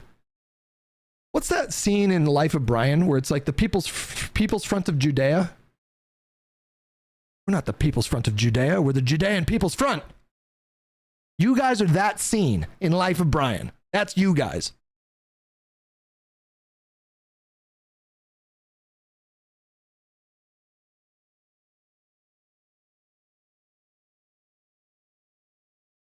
Badger spleens? No. Otter's noses? I don't want that Roman rubbish. Why don't you sell proper food? Proper food? Yeah, not those rich imperialist tidbits. Oh, don't blame me. I didn't ask to sell this stuff. All right, bag of Otter's noses then. Make it two. Two. Thanks, Reg. Are you the Judean People's Front? Fuck off. What? Judean People's Front. Well, the People's Front of Judea. Judean People's Front. Wankers. Can I? Monty Python perfectly pegged you guys 40 years ago. Do you understand that? This whole like scene in Life of Brian is just the perfect representation of this useless like leftist purity testing shit. Join your group? Nah, piss off. I didn't want to sell this stuff. It's only a job. I hate the Romans as much as anybody. Are you sure? Oh, dead sure. I hate the Romans already. Listen, if you wanted to join the PFJ, you'd have to really hate the Romans. I do. Oh, yeah? How much? A lot. Right, you're in. Listen, the only people we hate more than the Romans are the fucking Judean People's Front. This is the dude. Popular People's Front. Oh, yeah. Splitters. And the People's Front of Judea. Splitters. The People's Front of Judea. Splitters. We're the People's Front of Judea. Oh. I thought we were the Popular Front. People's Front. Whatever happened to the Popular Front? He's over there. Dude, this like phenomenon of leftists just constantly like alienating people that they should be building coalitions with goes back fucking decades. Life of Brian had you guys pegged 40 years ago when they made this movie. It's the same thing. It's the same shit. But now it happens on Twitch, you know what I mean? It's the same shit, you guys. You realize that? Blooped with the tier 1 sub. Appreciate it, pal. Judean People's Front. The People's Front of Judea. Life of Brian is my favorite Monty Python film. Clown Hoof, thank you so much for the primer. Mandela Effect with $5. I was watching some guy named Central Committee here on Twitch. He brought up some good points, I thought, and changed my mind a bit. Would you debate him? I will have nothing to do with fucking Mike from PA ever. Ever. Ever. I don't know if you're baiting. Ever. Ever. Go to 3:15 in the H3 VOD. Like 3 hours and 15 minutes or 3 minutes and 15 seconds. Yep. This is Hutch, guys. Check him out. He's continually had fantastic takes on this whole thing. I did not know that Hutch was a politics streamer now. And that kind of blew my mind because he was like a big like Call of Duty guy and like on Machinima and stuff. I want to say in like 2010. Was he a big creator back then? I mean, YouTube was a smaller bubble back then, but yeah, I mean, he was like a known entity. And I had to do like a triple take. I'm like, is this the same dude that I remember from back in the day? Apparently it is. It's a pretty, I will grant that it's a pretty, we'll say, unconventional lateral shift. I didn't expect it. If you would have told me 10 years ago that I would shift to covering politics, I would have been like, the fuck? It is. Can I say really quickly, we love you, Hila. Like it's breaking my heart to hear how hurt you are, and just, if you're still watching, I hope you're okay. She is. I love you. Thank you, Olivia. Appreciate that. Not to fucking gas me up a little, not to gas me up too much here, but I feel like I was like one of the first gaming streamers to venture into politics. Now it's much more, now I feel like it's much more common.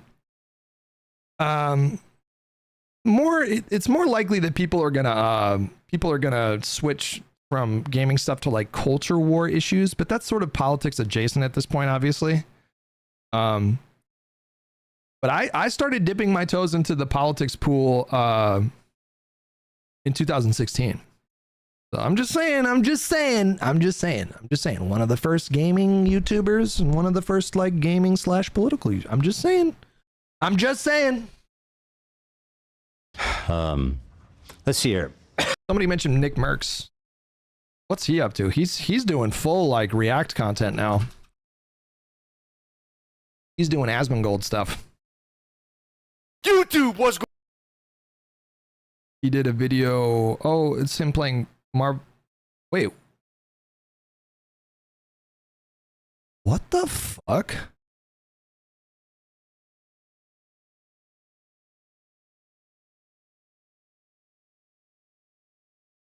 I'm not here to judge.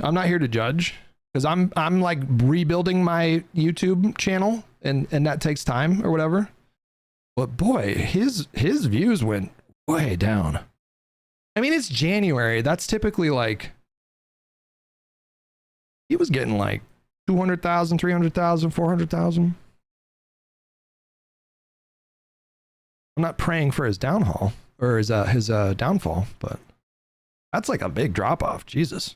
It is January. Like January is kind of like, January's tough for gaming. January is like kind of tough for content creation. It's like the worst month. It's literally the worst month. Unless there's an election.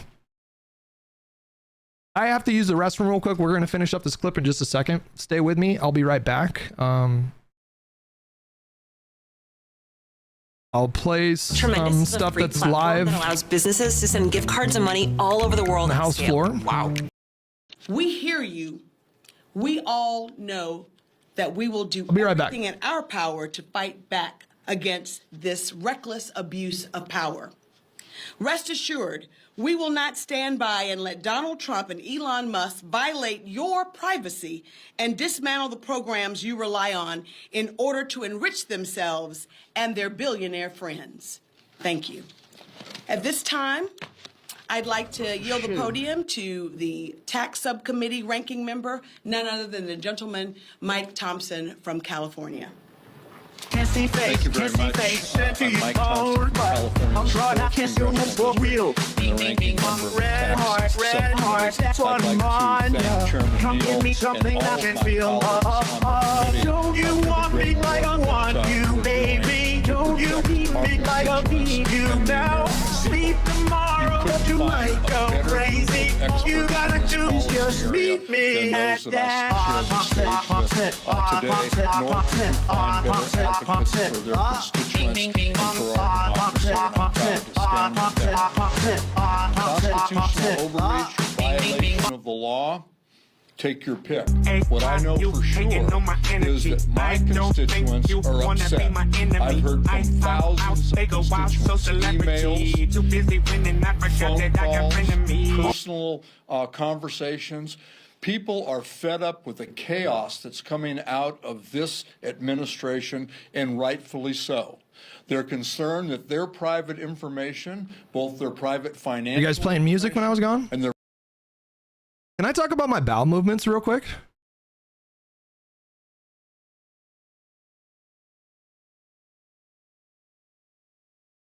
I'm going to do it anyways. I started eating roasted edamame recently. It's like a midnight snack for me. Streak of diarrhea poo on my car seat. I've been eating roasted edamame. Not the most like flavorful stuff in the world, but you know what it's really good for? Protein and fiber. I haven't had a subpar BM, bowel movement, in like a month. Just really solid poops for like a month.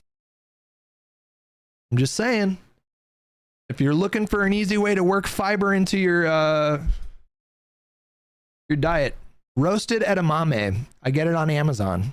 Order it, it's there the next day. $9, you know. I'm just saying. Trump. No problematic poops for like a month. Not a single problematic poop for like a month. Hassan thinks there's no proof that Kamala would have been any better. Actually, this might be another Hutch clip. Regardless of yeah, the hypothetical reality where Kamala Harris would not be as bad as Donald Trump, which we have no proof for. Pretty much, yeah. My editor, you guys, had to blur out my butt crack. It was like a shadow. Like it was like a shadow of a butt crack.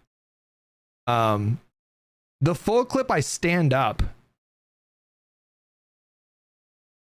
And wait, what video is it for? Is it for this one? It is. I've been talking about like picking your battles and I've been announcement. Kamala ran. This is an insane. Look at this, you guys. It was like a shadow of a crack. Look at, he blurred it out. It's amazing, bro. People in the comments were like, did he just blur that out? Like, who are you actually kidding? I got so many people like still jumping into that Twitter thread that are like, he's right, bro. He's right. We don't know. We don't know if Kamala would have been better. These people are fully delusional. They're fully delusional. Fully delusional. It is so insane to say that we don't know if Kamala would have been better for Gaza. It's so insane. The content and channel boost going to be from Ethan's pod would be... I gotta be careful though, because I don't want to do another video on Ethan. I've done 4 videos on Ethan and Hassan in the last week, and it feels a bit much. I don't know. Like, should I just... maybe I should just fucking just like, who gives a fuck, right? Like, if it's getting clicks, just go for it. But I just don't want to... I don't want to do like... It's a lot. 4 in 1 week is kind of a lot. I mean... Yourself, bro. Like, has Hassan ever ask yourself, if you're a Hassan fan, you're probably not here, but maybe you're a fan of both of us still. Ask yourself, have you ever seen Hassan take accountability for just one thing, as small as it is? I mean, the guy pulled the genocide card when somebody said, blow your nose. He wouldn't even accept accountability for not blowing his nose. Can you show me one example of a time this guy's accepted accountability? Because as much as he's fucking like awesome and great, nobody's perfect on the internet. Surely there's something he got wrong that he would take accountability for. Show me one fucking example, please. But this one is just obscene. What a joke, dude. What a fucking joke, man. Yeah, they're pushing me over that fucking line. I said it before. I personally not disliked them, but slowly stopped watching. I think that's pretty much the gist of it, though. That's cool, though, man. Getting a E3 H3 shout out is pretty wild. Pretty wild. Speaking of which, let's hear from voters who didn't vote for Harris because of Gaza. Jason Carroll now in Dearborn. CNN spoke with such voters. We talked about it a little bit on the pod last night. If you guys are unfamiliar, I do a podcast with Pisco, Econoboy, and Pondering Politics. We're going to do it on Wednesday nights at 4:30 p.m. West Coast time is when we're going to live stream.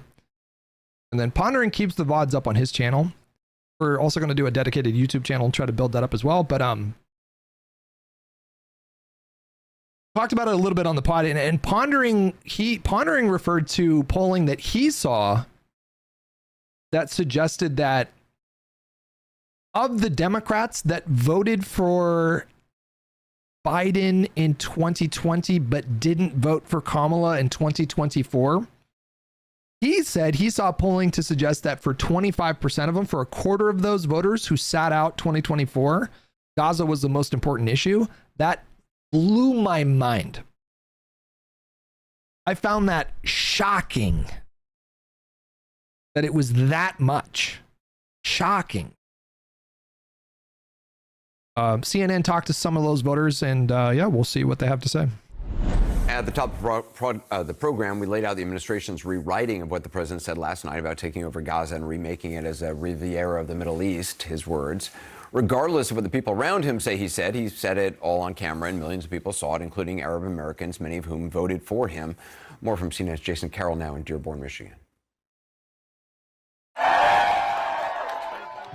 Merck says, I just want to thank you for all your hard work during this shit show. Your Hassan reaction clip that blew up was so goddamn helpful. The comedic timing, wow, for perfection. Glad you enjoyed it, buddy. Before the last presidential election, Donald Trump was the invited guest at the Great Commoner restaurant in Dearborn, Michigan. Albert Abbas says he extended that invitation, a decision he is now reflecting on, given all that has happened in the last 24 hours. Many in the community are at a loss for words. Last night was a very rough night for most of us. Abbas is Arab American and one of a number of Democrats who voted for Trump. Abbas says he hoped Trump would do more than President Joe Biden did to help Palestinians suffering in Gaza. The U.S. will take over the Gaza Strip. But after Trump said Palestinians should leave Gaza so it can be redeveloped, Abbas says not only does he feel betrayed, he's hearing from a number of people angered over his... Okay, so I want to lay something out, right? Because like I don't know if you guys follow, like I follow quite a bit of people on Twitter, and again, we talked about this on the pod last night, but there's more than a few accounts that I've had to unfollow because I'm seeing some people on my feed that are legitimately celebrating what Trump announced with respect to Gaza. People are full-throatedly saying, I'm glad this is happening to you. To people that sat out the election or voiced opposition to Kamala from the left flank because of Gaza. I've seen people quote retweeting them and saying like, good, I'm glad this is happening to you. That is insane. That is so unhinged to celebrate something like this, which would be like, if Donald Trump follows through on this, which I do think he's serious about this, it would be like the Nakba times 1,000.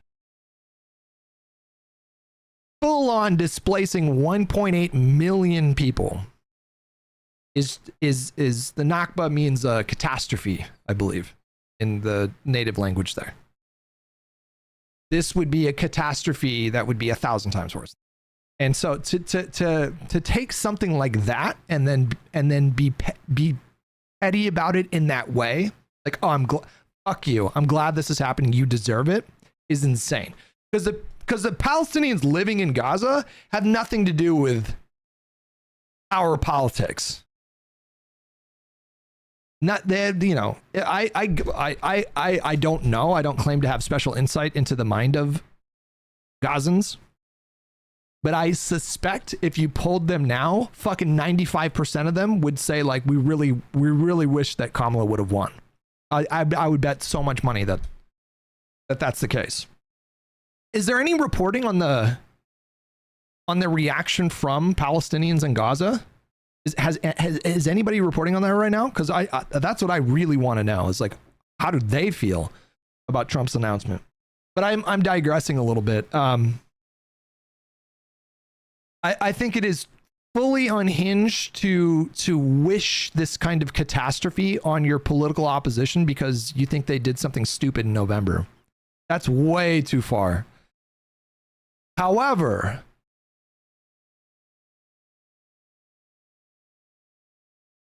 I don't sympathize, or rather, I sympathize with the Palestinians in Gaza. I have a really hard time sympathizing with this person. I'm not glad that it's happening, but I don't have a lot of sympathy for this guy. If you were a part of some Arab group that did advocacy for Donald Trump and, you know, mounted an oppositional group against Kamala Harris because you thought that Trump was going to be better for Palestinians in Gaza, that is so outside of my ability to understand. How did you come to that conclusion? How the fuck did you come to that conclusion? How the fuck did you come to that, like, calculus? Why would you believe that? Why the fuck would you believe that he was going to do something for Palestinians? What, give me a single thing that he has ever said or done that would indicate that he would have shown up and done something for Palestinians. Where did that come from? There was a group in Dearborn, Michigan. That's a city in Michigan that went majority for Trump this time around. I don't remember what the margins were, but I want to say that Trump got 60, 70%, maybe 80 of the vote in Dearborn, which is a majority Muslim population in Michigan. And there was a group in Dearborn called Arabs for Trump. They were a group that was frustrated, angry with the Biden administration for their support for Israel, and they passed that down to Kamala. He inherited Biden's baggage with respect to Israel. And so they formed a group and, you know, mounted advocacy against her, and Trump wins. And then this gets announced, and this group, Arabs for Trump in Dearborn, they changed their name to Arabs for Peace. And now I guess they're all pissed off, and they were blindsided by this somehow. Somehow this surprised them. I don't have a lot of sympathy for those people, you know. Definitely have sympathy for Palestinians. That has always been the case, and I will always be the case. But not, you know, how do you expect me to feel sympathy for someone in that? There's just no way. It's beyond my capability. Past support of Trump. People were really, really frustrated. And I don't think there's anyone to blame. At the end of the day, as Arab Americans or Muslims, we really didn't have much of a choice. Dearborn, a Detroit.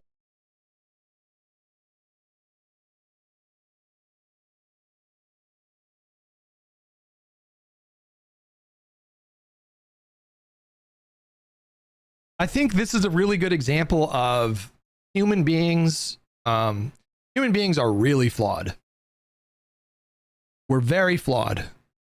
Our decision-making processes can be tainted by our emotional state. We're not like Spock from Star Trek,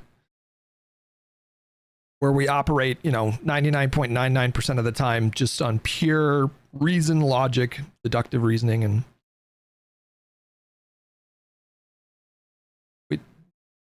I believe these people they felt strong emotions, and you can't, you know, I sympathize with them when it comes to that, you know, the fact that they were feeling strong emotions during the election with this conflict that was ongoing throughout the entire election season, basically. I sympathize with them for having like a strong emotional reaction to what was happening, especially if they have like a familial connection to the region, if they have actual family in the region, people that have been displaced or killed. I do sympathize with that. But I think it's unfortunate that these people, I think, made decisions, and you can't entirely blame them. Michigan wasn't the only issue for Kamala, but they made decisions based on their emotional reactions. And I think this is a really good example of when that can go wrong. How sometimes it's really important to consciously try to divorce yourself from emotions before making any kind of like decisions. Sometimes in life you got to do that. Sometimes in life you got to like pause, focus on your breaths, try to see past your own emotional state and come to a conclusion that's more based on something rational, because every indication that we had during the election was that Trump was going to, he told us what he was going to do. He told us exactly. He didn't say that we were going to like annex Gaza, but he said like, you know, I'm going to get out of Netanyahu's way. That's what he said. On the campaign trail, he said over and over and over again, I'm just going to get out of the way. I'm not going to tell them what to do. I'm not going to tell them what not to do. I'm going to give them what they need to end this war, and they need to just finish the job. So if you're an Arab group in Michigan, I can totally understand feeling like, well, if I vote for Kamala, what is that actually even going to accomplish? I totally understand having that reaction. Although I do think that my sense is that she would have been much tougher on Netanyahu. I don't think she would have. I think she felt a personal allegiance to Biden and didn't want to shit talk him during the campaign trail, which I think was a mistake. That was a mistake. Not putting enough distance between her and him. When it was so obvious that she was inheriting like all of his baggage, she should have done more to, you know, she could have pulled him aside and said, listen, I'm going to have to talk shit about you a little bit in the media, but this is why. Look at this poll here. Look at this poll here. Look at these vulnerabilities over here. I have to do this. And I want you to know, you know, like, you're family to me and I'm always going to love you and blah, blah, blah. But this is a political calculation. I have to do this. And I think she should have, and she could have done that. I do think she would have been tougher on Netanyahu. I do think she would have laid out more like conditions for aid. Every indication is that Joe Biden is an old school Zionist, like a old school. Do you guys understand that nobody supports Israel like boomers? Nobody supports Israel like boomers. It's like a part of their culture. It's like a firmly embedded part of their culture. The establishment of the state of Israel represented a huge, like, it was such a big deal to older generations when it happened. And before, like, obviously this was before the subsequent decades of constant violence and war. But at the time when it was established, I mean, like, Martin Luther King, for example, was a huge Israel supporter. He saw Israel as being the most important democracy in the world, is what he said, and said that there were a lot of overlaps between like the plight of Jewish people and like the civil rights struggle in the United States. You know, like, boomers is just, Israel is just a really big fucking deal to boomers, and I think Biden was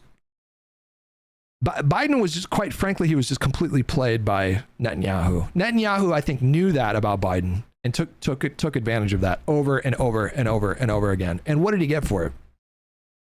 A few days ago, there's a press conference, and somebody asks Netanyahu if Trump was instrumental in like orchestrating the ceasefire deal, which doesn't even appear to be. The ceasefire, I guess, is just off. I don't think there's any more pretenses that the ceasefire in, like, you know, stage 2 and stage 3, like, who actually thinks that's going to happen at this point?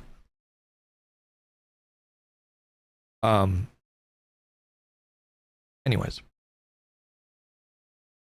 Taggerone with $10. I remember my grandfather sitting me down and explaining how we have to protect Israel so they can usher in revelation. Kind of rock and roll. The other thing too is that, you know, 25% of this country are evangelical Christians.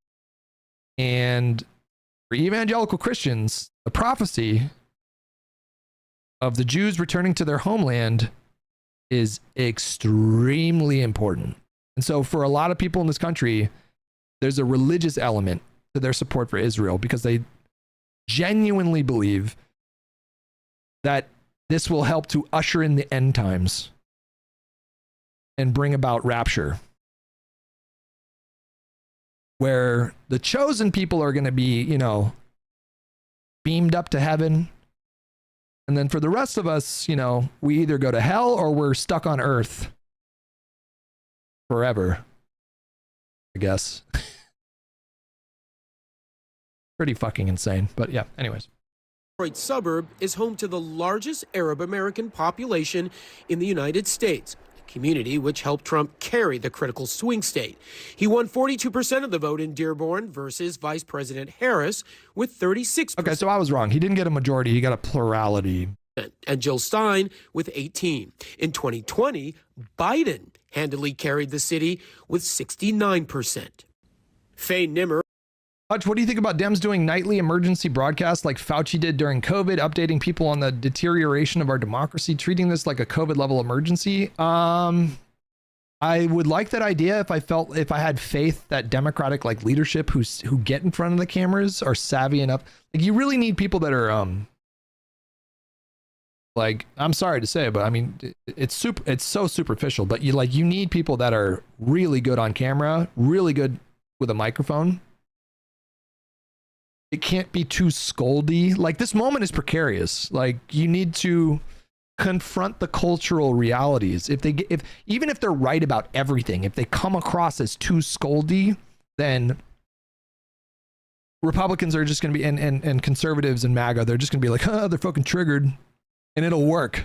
It will work. And so it's just, I don't hate the idea of just a media blitz against Republicans, but you have to do it in the right way. And you need the right people to hold those megaphones. Like, Pete needs to be a part of this. Why isn't Pete doing fucking interviews 3 nights a week? You know what I mean? Like, it's Jeffries. I don't have a lot of faith in him right now. He's tweeting out like, you know, God's in control. Like, are you fucking kidding me right now? Schumer has just got the cringiest Twitter account in the history of, he's so fucking cringe. He's like our Chuck Grassley with the way he does Twitter. It's so unbelievably cringe. Yeah, Pete, Shapiro, Walls, like, bro, you know. AOC, I think, is doing quite well. She's doing a good job. She's kind of, I think AOC is setting a really good tone for how to, I think our leadership right now is just very geriatric and very uninspiring right now, unfortunately. Hope that changes. Hope some people step up and are propped up to effectively deliver the message. Voted for Trump in 2024 out of frustration over the previous administration's support of Israel. Now, she is troubled by the president's proposal to move Palestinians out of Gaza. I mean, it's very concerning and it's infuriating. Personal feelings, you're infuriated, but standing by your decision for now to have voted for Trump. Correct. This is, okay.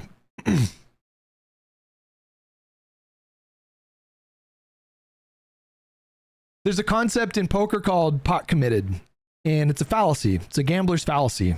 When you're playing poker, there are 3 rounds of betting, well, 4 rounds of betting, pre-flop, flop, turn, river. And a lot of people will make very dubious calls at each step of the way. And then you get to the river, the final round of betting. And, you know, somebody that you're up against bets, let's say half the pot or whatever. I don't know. It doesn't matter.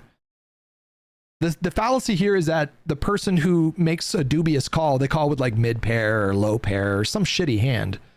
They feel pot committed at that point. Well, I've already invested so much money. It's stupid of me not to invest a little bit more at the end. When odds are that they don't have the winning hand. Or sunk cost fallacy is a similar kind of concept. And I think this is what we're seeing right now. These people spent so much time shitting on Kamala. And if they acknowledge in this moment that what Trump is doing is like so much worse than what would be happening on Kamala's watch, then they would have to acknowledge that they spent months doing something really stupid. And they, you know, the human ego is a powerful thing, and it will do what it has to do to protect you from that kind of like shame or guilt. And so I think that's what we're saying. The idea that she's still sticking with Trump after this is insane. And what would move? And it's infuriating. Personal feelings, you're infuriated, but standing by your decision for now to have voted for Trump. Correct. And what would move that needle for you to say, you know what, I made a mistake? Palestine is the red line for this community. Nimmer says she suspects Trump. That red line is, I'm laughing, I shouldn't be laughing, but like that red line is Newt. What red line? Your red line is already gone, lady. It's gone. Your red line is way back there. Way the fuck back there. Is bluffing and is using his proposal as some sort of negotiating tactic. That's the same sentiment shared by Amar Zar. First, this is clearly not going to happen, right? And real estate broker Ali Alfarajala. A lot of people are calling me and texting me saying, hey, you know, how did your vote work out? You know, how was that third party vote? Both were so-called protest voters. Neither supported Trump or Harris. Are there any sort of second thoughts now about having supported a third party candidate? Absolutely not. And I'll still do it again and again and again. I didn't vote for Trump. So a protest vote, I don't know. I would say it was a targeted vote of conscience. Amar Zar.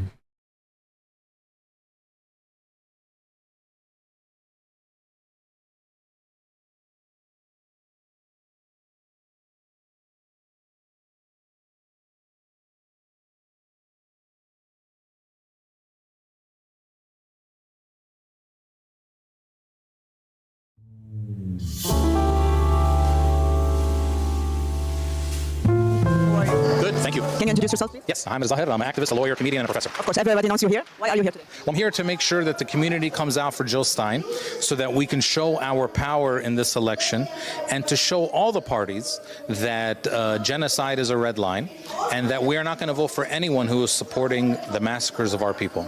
Do you think she can make a difference? I think that we have a historic opportunity this year to show that our community can turn Michigan one way.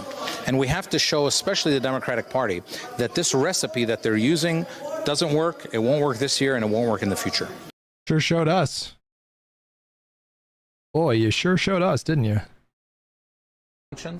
I don't know about you guys, but I learned my lesson. To say that the children of Gaza have to mean something. Their death has to mean something. And while Arab Americans here were... In fact, what it means now is that, 1.8 million Palestinians are at risk of being ethnically cleansed from Gaza. That's what it means. divided in the past, going forward, one point is uniting them: opposition to Trump's proposal to move Palestinians out of Gaza. Speaking of Jill Stein, you guys, I'm gonna file a missing persons report because I'm a little concerned. Like, I cannot find Jill Stein anywhere. Like, she vanished. I mean, her last TikTok was well over a month ago, and with as vocal as she was during the whole presidential campaign season, I would expect her to be out here, especially with what Donald Trump said yesterday, that the United States is basically going to occupy the Gaza Strip and displace the 1.2 million. Don't worry, she'll be back. Every 4 years, she comes back like, what's like a mythical story of someone, like the Green Knight? She'll be back like the Green Knight in 4 years. Gaza. The community will be unified. I will tell you this. What an incredible movie, The Green Knight. You know what I feel ashamed to tell you guys? I saw The Green Knight in theaters, and I remember telling you guys, like, that movie's kind of boring. I was like, I didn't really like it that much. I must have been in a bad mood that day or something, because I watched it again at home, maybe like a year later. I'm like, oh my God, this movie is fucking amazing. Palestinian people would rather die and live in a demolition site than to be ethnically cleansed and being... What did Kamala say to tell people she was going to do something different from Biden? She echoed the same "nothing will fundamentally change about giving arms to Israel" line. First of all, I want to address your point one by one. Ogre Boy, can you tell me the context of Biden's "nothing will fundamentally change" line in 2020? I'm curious if you know what the context was for that. Because this is something we heard from lefties a lot. Why would I vote for Joe Biden? He said nothing will fundamentally change. Do you know the context of the nothing will fundamentally change thing? Do you know that off the top of your head? Don't Google it. Don't Google it. No cheating. No cheatsy doodles. The context is fucking hilarious because it completely contradicts what lefties were trying to. Nah, you first. He was talking to a room of wealthy donors after telling them that he was going to raise their taxes to fund social spending programs. He said, your lives will not fundamentally change after I raise your taxes to pay for my social spending programs. And leftists were like, oh my God, he said nothing will fundamentally change. To your point that Kamala didn't do enough to distinguish herself from Biden on Gaza, on that point, we agree. Sent out of Gaza to Egypt or Jordan. So again, Anderson, after spending some time here in the Arab American community, you really get a sense that they feel like they've been let down by both Republicans and Democrats. Certainly, there's a great deal of frustration after hearing what Trump is proposing, but there's also a feeling that had Harris been elected, had it been a Harris administration, the feeling here is that Palestinians would still be suffering. Anderson? Just Carol, thanks very much. And to your board with me now, put some numbers to the story. CNN senior data reporter Harry Enton. Generally speaking, has there been much an appetite in the U.S. for to get involved in rebuilding Gaza? No. No, there has not been. Look, we have no new polling since last night, right? Polling works fast. It doesn't work that fast. But in the polling that we had prior, or that was taken towards the middle end of last year, what we saw was the overwhelming majority of Americans opposed the idea that the United States should take a lead role. You're just wrong. She said nothing would fundamentally change about weapons to Israel and their right to defend themselves. What do you mean I'm wrong? I told you I agreed with you that she didn't do enough to distinguish herself from Biden. I'm wrong about what now? The idea that there were no red lines for Biden and Israel and arms and like aid in the form of arms is just simply not true. Like at every step of the way, the Biden administration was pressuring Israel behind the scenes at every step of the way to allow for humanitarian aid, to open up corridors for Palestinians to escape some of the most violent bits of the conflict. Like you're like it is just.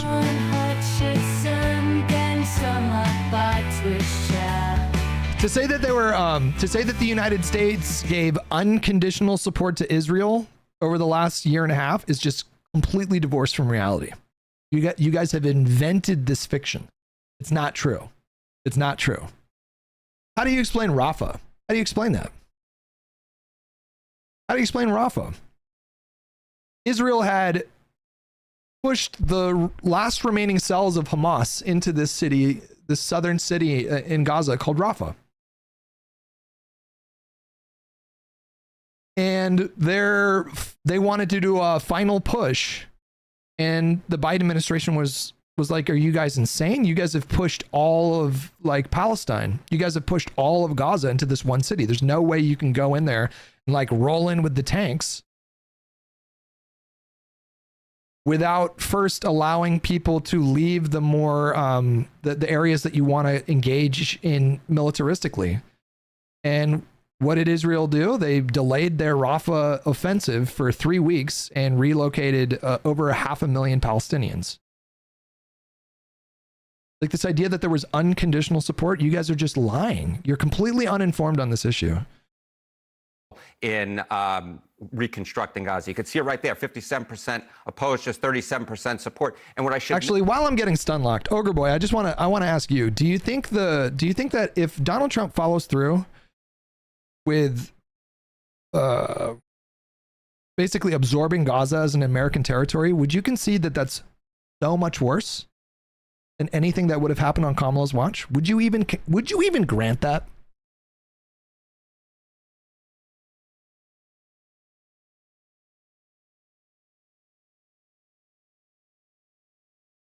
Would you even grant that? I'm so curious.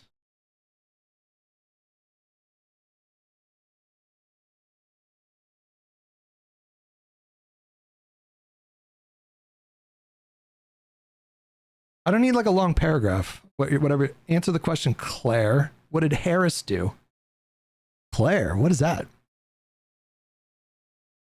I literally already answered this question. I already fucking told you that I agree with you that she didn't do enough to distinguish herself from Biden. Why are you? All right, I'm getting one guide. You know what? For my own safety, for my own sanity, rather, I want to time you out for 10 minutes. Note is the not gonna get support was stunlocked by you lowest people among anymore. Trump's own base of Republicans. So the idea that this is going to sell among the American people at large or the Republican base, simply put, he definitely wasn't looking at the polls before he went out there and made a statement that was heard around the world because of how crazy it sounded to most people. How did Palestinians view President Trump during his first administration? How do better? Yeah, so like, Just do the better. we talk about Americans, right? But at the end of the day, the Gaza Strip is filled with Palestinians, right? So the question is, how did Palestinians feel about Donald Trump during his first term?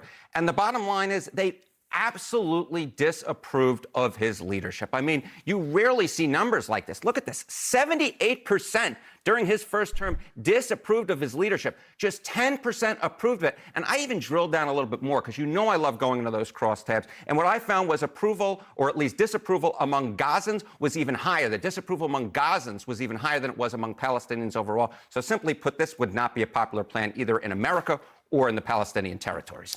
Because Donald Trump completely fucked Palestinians during his first term. Completely fucked them. Completely fucked them. He was the first president ever since the dawn of Israel. He was the first president to break from established U.S. foreign policy, which, you know, our position was a two-state solution across every president. The position was we should do a two-state solution and explore a peace deal. And Donald Trump came in there and said, you know what? We don't even need to even worry about the Palestinians. We're not even going to touch that question. Fuck the Palestinians. We are going to move ahead with the Abraham Accords. We are going to move ahead with our own plan to have normalized relations between Israel and the neighboring Arab states. And we are going to do it without even like touching the question of Palestinian statehood. And this is what, he also moved the embassy to Jerusalem, which was highly provocative. It ended up leading to the Great March of Return, which ended in violence. And you could very credibly argue that you can draw a straight line from Trump's decision to move that embassy to October 7th. Like you can draw a straight line from these two things. So yeah, it's obvious like why Palestinians, when they're polled, overwhelmingly disapproved of what Trump did. We are finally putting America first. Our policy of never-ending war, regime change, and nation building is being replaced by the... I saw the broad strokes of this, but it doesn't answer the question of how they're going to pay for it. Trump's meeting with members still ongoing. The press secretary said he laid out these tax priorities: no tax on tips, Social Security, and overtime pay, renewed the 2017 tax cuts, adjust SALT cap, and eliminate tax breaks for billionaire sports team owners. Oh my God. There's no way he's going after Mark Cuban specifically. He is, you guys. He is. He is targeting Mark Cuban specifically with his proposed tax plan. That's actually the least surprising thing. Mark Cuban sold his team. He isn't a sports team owner anymore. Okay, never mind. I take it back. Closed carried interest tax deduction loophole. None of this outlines like how he's going to pay for this. None of this outlines like, you guys understand like this is going to come with cuts, right? Yeah, I guess it impacts Hector, right? Clear-eyed pursuit of American interests. We do not seek nation building. We're going to end the era of nation building, a disastrous concept, a disastrous era. Why are we nation building over there? We want a nation build over here. When President Donald Trump first entered politics nearly a decade ago, he did so with promises of putting an end to nation building and removing the U.S. from foreign entanglements in the Middle East. But now he's, of course, said that he has a new plan to redevelop the Gaza Strip, or as his Secretary of State, Marco Rubio, put it, quote, make Gaza beautiful again. Rubio clarifying some of the details of the president's proposal yesterday. The only thing President Trump has done very generously, in my view, is offer the United States willingness to step in, clear the debris, clean the place up. As Israel's defense minister readies its military for the, quote, voluntary departure, end quote, of Palestinians from Gaza, one thing that's clear, President Trump and his plan have the full support of his Israeli counterpart, Prime Minister Benjamin Netanyahu. This is the first good idea that I've heard. It's a remarkable idea, and I think it should be really pursued, examined, pursued, and done, because I think it will create a different future for everyone. He's the greatest friend that Israel has ever had in the White House. All right, joining us now, former Chief of Staff to Benjamin Netanyahu, George Birnbaum. Sir, good morning. Thank you very much for spending some time with us today. Good morning, Casey. I'd like to start with the meeting itself, and especially the look on the Prime Minister's face there, as well as some reporting that he was as surprised by this as almost anyone. The New York Times wrote this, quote, "It wasn't only the Americans who were scrambling after the press conference. The announcement came just as much of a surprise to Mr. Trump's Israeli visitors. Soon before they walked out for their joint news conference on It really fucking came out of nowhere, this announcement. Tuesday, Mr. Trump surprised Prime Minister Benjamin Netanyahu of Israel by telling him he planned to announce the Gaza ownership idea, according to two people briefed on their interactions. You've obviously worked closely with Netanyahu. What did you read into his reaction, and how surprised was he? Netanyahu is probably elated because for him, this like solves the Gaza problem, and he doesn't have to take any of the heat for it. It's just, oh, it's America's going to do this. Okay, great. You know, I'm sure he was thrilled by this idea. Well, I would say this. Netanyahu is a very astute follower of political chess. And we saw a few announcements prior to the prime minister's arrival that were a little strange. One was the announcement that the King of Jordan would be coming to visit the White House. You're saying it's all a distraction. I'm not so sure on this one. I'm not so sure. The reporting suggests that Trump got the idea from Jared Kushner, and I think he is dead serious about this. If there's enough backlash and he sees like disastrous polling among Republican voters, maybe he backs off. But I think at the time that he announced it, he was 1000% serious. In a couple of weeks. And while, with all respect to the King of Jordan, I can think of 24 world leaders that the president would invite to the White House prior to the King of Jordan. We also saw the announcement of a very unique arms sale to Egypt just a day prior to the prime minister arriving. Of course, Egypt and Jordan being two key players in President Trump's plan. So the prime minister may have been surprised that the announcement came so quickly, but I believe that he probably was reading the tea leaves a little bit, and that President Trump did have something in mind by having these two very strange events occur so early into his presidency regarding the invitation of the King of Jordan as well as the arms sale to Egypt. There was another CNN panel where they were discussing DEI. Wait, Trump is signing some more executive orders? Going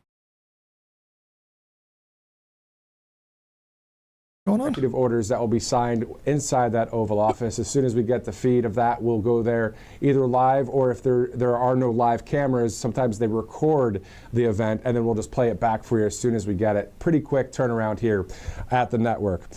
Trump's going to do another executive order signing thing, and he usually takes like questions from a press gaggle. And so if it's live, we'll watch that. Let me know if you see that go live. And if they do pre-recorded stuff and release it afterwards, we'll certainly watch that together. Has perhaps more Fox. Some of these CNN panels have been very spicy. They did a couple panels yesterday talking about DEI. A cabinet that has perhaps more Fox hosts than people who you know what makes people them of color. Yes. No, don't do it. Let her finish. And I would just ask, Scott, if race is not the issue, then why is DEI mentioned every 5 single seconds. day as a solution to every single problem that faces this Because of how pervasive it is, but do you and think how it's hateful really it is to an actual conservative ideological view. But do you think it is true that all of America's ills, from the plane crash to whatever it is, wildfires, due to DEI for real? I think that if you believe in the fundamental principle of America, which is that we guarantee everybody an equal chance, not an equal outcome, but an equal chance, then trying to go around that principle, conservatives don't believe in it. And most people who believe in America don't believe in it, number one. Number two, the concept of not hiring the best person for the job in government or anywhere else has been repeatedly rejected by the American people, the Supreme Court, and everything else. And so What do you mean? So I guess what I'm saying is, like, if that is the case, then people are questioning the actual qualifications of many people Donald Trump hired for jobs. Yeah. So do you think that he actually... Why? Because Elon Musk doesn't even go here. Do you think because they don't have qualifications. Pete Hegseth is patently not qualified to run the Department of Defense. He has no relevant experience. None. He did a shitty job being in charge of a charity group that were raising funds and trying to provide resources for veterans. And the charity group that he ran became insolvent. And now you want to put him in charge of a department with, I mean, how big is the defense budget? What is it, like $900 billion? That's why. This is the question people are asking. This is the question that Ryan Clark just asked. Did Donald Trump, for Health and Human Services, find the person with the best... He has active duty experience? That is not, I don't even know if that's relevant to the job of the Secretary of Defense. The Secretary of Defense, you are at the very top of a bureaucracy that is in charge of several $100 billion of defense funds. Having combat experience, it may inform your decisions that you make with respect, like specifically to things that directly impact troops, like troop readiness or different policies that these armed services, that the armed services implements. But there's so much more to the job than that. Your job is to make sure that this money is spent responsibly or done competently, and he's just demonstrated no qualifications whatsoever on his resume that would qualify him for a job that meaningful.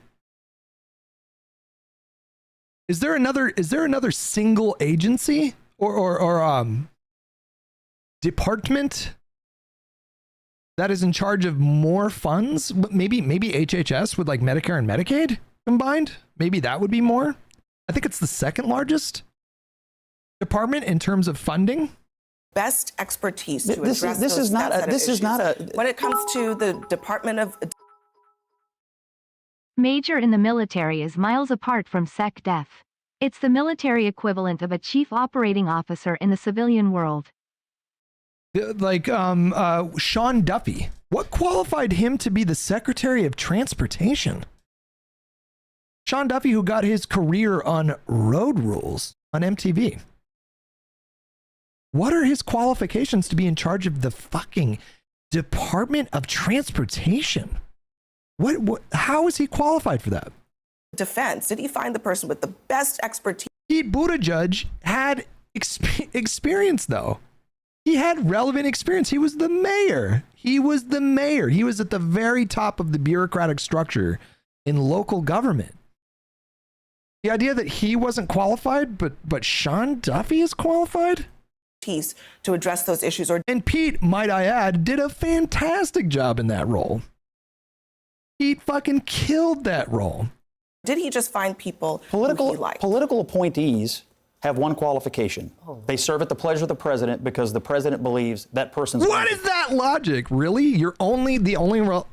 What an unbelievable thing to say. The only relevant qualification that someone needs to demonstrate is loyalty to the president they serve? Best carry out their agenda. That is the only qualification. And to protect and defend the Constitution. And that is the only, that's the only qualification for a political Competency doesn't matter. That's an unbelievable thing to say. He believes they're competent. If he didn't believe they were competent, he wouldn't appoint them. You're not being fair with that. You're not being fair with that response. She asked you a very simple question, yes or no. Look at the appointees. Do you believe DEI had anything to do with those appointees? Do you believe they were qualified? Do you think they would protect and defend the Constitution that represents all of the people of the United States of America? I think Mark Rubio. I think you all have literally no idea how the government works, is what I actually do. I do. I served in it. At a higher level than anyone here. A couple people at this table have served in the government. Yeah, me too. Including for this former president. I just want to say that I think the premise that DEI exists and therefore the people that got the opportunity, perhaps because of DEI, are not qualified is a flawed premise. Correct. And I think that is what is so frustrating about the argument around DEI. We know in this country historically, and even today, there are still injustices in this country based on race, based on gender, based on ideology. Based on who your daddy played golf with. Yes. Okay, that happens every single day. We know that. But it happens every single day all over the planet. That's the what I'm planet saying. Earth. It is human nature. It is human. Every single, and we're the best at it. We're the best at trying to Donald Trump's our president. Arthur, I guess that's exactly my point. I agree with you. I think that it is true that there have been preferences not for merit since the dawn of time. And that in this country right now, the same people who are going after DEI, which is about giving opportunities to people who have been historically marginalized. Like if you told me that there was like some massively important agency or whatever, let's just say, for example, the Department of Energy or whatever, that's a really big deal. It's like, very consequential position, right? Like if you told me, would you rather a DEI hire or a NEPO hire for the Department of Energy? I'm picking DEI every fucking day of the week. The premise of DEI is not just like give the job to any black person or underrepresented community. The premise as I see it is that you have pools of enormous, it's not like there's one person that can do this job. It's not like there's one person, only one person is best qualified to head these various agencies and departments.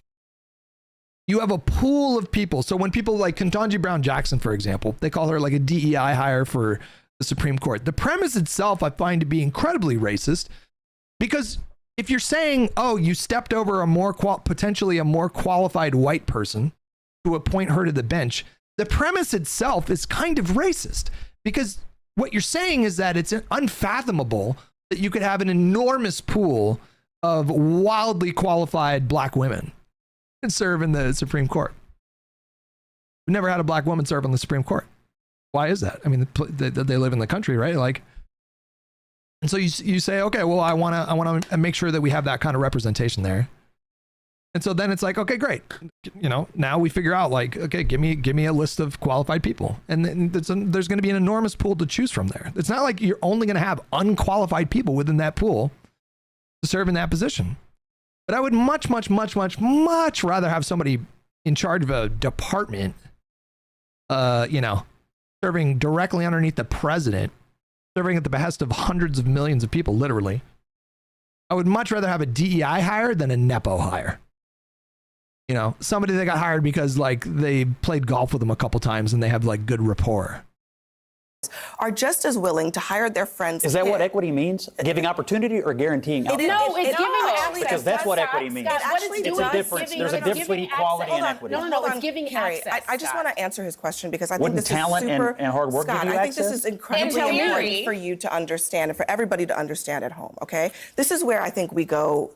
Equity refers to fairness and justice, considering individual circumstances and allocating resources accordingly. Equality means providing the same resources or opportunities to everyone, regardless of individual differences. On this issue, you just asked the question: what does equity mean? Does it mean equality or does it mean access to opportunities? And conservatives want to define it a particular way, but you have to acknowledge. I'm asking you to acknowledge that people who believe in DEI do not define it that way. They do not define it as equality. I think they define it as trying to guarantee outcomes, and I think they define it as trying to punish people they don't like. Scott, that's wrong race, wrong Speaking gender. from more of That's the what it's middle all of the about. country who's not hyper-partisan on this issue, I think that people generally think diversity is a virtue. It makes businesses better. It makes institutions better. But they also don't like when you have companies or organizations that are spending huge amounts of money to stand up DEI office. As an example, Fairfax County Public Schools, $400,000 spent on a DEI office, but kids are not reading at the levels that they should. They're not advancing at the levels that they should. It's not the issue But were of they diversity. doing that before the office was stood up? Yeah, is that because of DEI? Also, like COVID? COVID really negatively impacted things? But, yeah. Well, no, and probably not. And so I'm not saying the connection. So maybe It's implementing DEI might actually help people but it's have not a an better argument against DEI. It's how much of our resources are we actually putting? But that's not what that's not the way the conversation is being posed in America today. The conversation about DEI and woke and all of that sounds about marginalized Black and brown people who already are threatened seem to be threatened in this community, in this society, and they're not getting the same opportunities. It was the same thing with affirmative action. Went to UCLA, they got rid of affirmative action. Everyone said you got in because of affirmative action. When I graduated, affirmative action didn't take my test. Affirmative action didn't help me get to where I'm at today. It gave me access that I didn't have based on the opportunity that I lacked because of the circumstances I was born into, which had nothing to do with me, but the country in which we live in. And so the reality is... Have you seen the test scores of UCLA Medical, by the way? My point being, Scott, is that everyone doesn't have the same access. People like to hire their friends. They like to hire the people that they like to be around. Do you think they like to hire the best people for the job? But I also think around the idea of diversity... No, Donald Trump hired all of his friends. There was a little two-parter there. They continued the discussion. The issue in this country right now is we live in different realities. That's right. I live in a reality where I know I do not have the same opportunity as you. I know I don't. And you know and that I know too. what, Scott? And you know that. Let me just tell you about me. I'm gonna let you finish, but I want to answer this. I'm not talking about how you feel. I'm talking about how I feel. Me, a Black woman in this country. But not in this city. And I will run. And if you want me I'm a New Yorker, not in this city. You cannot say that. You can't say that in this city. I'm not talking about New York. I'm talking about actually let her finish. right here. Let her finish. I got a law degree, a master's, and 2 bachelors. Probably more education than all of y'all added up together at this table, Fine right? by me. And I have always been the least paid person on payroll at every institution I have worked in. And it's not Even in the White House? Even in the White House. Well, whose fault is that? I don't think you worked for George W. or Trump. Well, guess what happened when I was there? DEI. Scott. Look. I'm head Scott. Look. Oh my God. The tension in that room, I'm very uncomfortable. You're my friend. I respect you tremendously. I think you're probably the smartest operative in the Democratic Party, and they should listen to you more. That's number one. Number two, you and I share a comparable background. We're both from the Midwest. We both come from middle-class families, lower middle-class families maybe. I actually think we share a lot of similarities in our journey. But I think you made it, and you are the most respected voice often at every room or every table you're in, not because of anything other than your talent and your work ethic. And that's all anybody ever is asking for, is for people with talent and work ethic to make it. And that's what I see in you. A lot of people with talent and work ethic, natural smarts, these sorts of things, are just simply not afforded the same opportunities as everybody else. I mean, that's just, I don't know how anybody could argue against that. That's how I see you. But let me tell you something about my story and my family's story, is that we have faced discrimination. I have faced discrimination. I just said I was the least paid person, even in this moment sometimes, to my counterparts. It is just the reality of the country we live in. And I'm not saying, I do believe I'm qualified. I know I'm qualified. You won't ever tell me I'm not qualified. But the system that I live in doesn't matter about my qualifications. I don't agree, because when 2025. Oh, come I don't think we're there in 2025. You can't deny That's just not true. That's just not true. There's a mountain of evidence that suggests that you are wrong.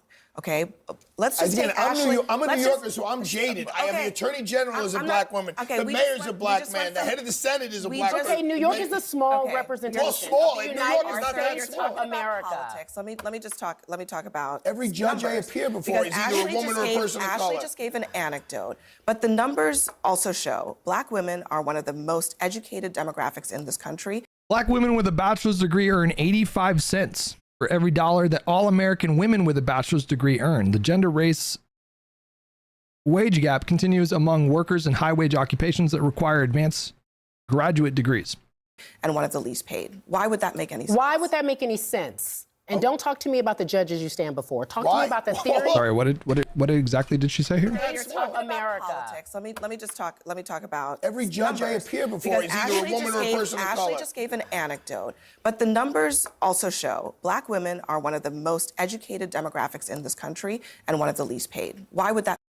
Every judge that he's in court with is either black or a woman. I mean, I'm sorry. There's no way that black women are properly represented in the judiciary. What percentage of judges are black women?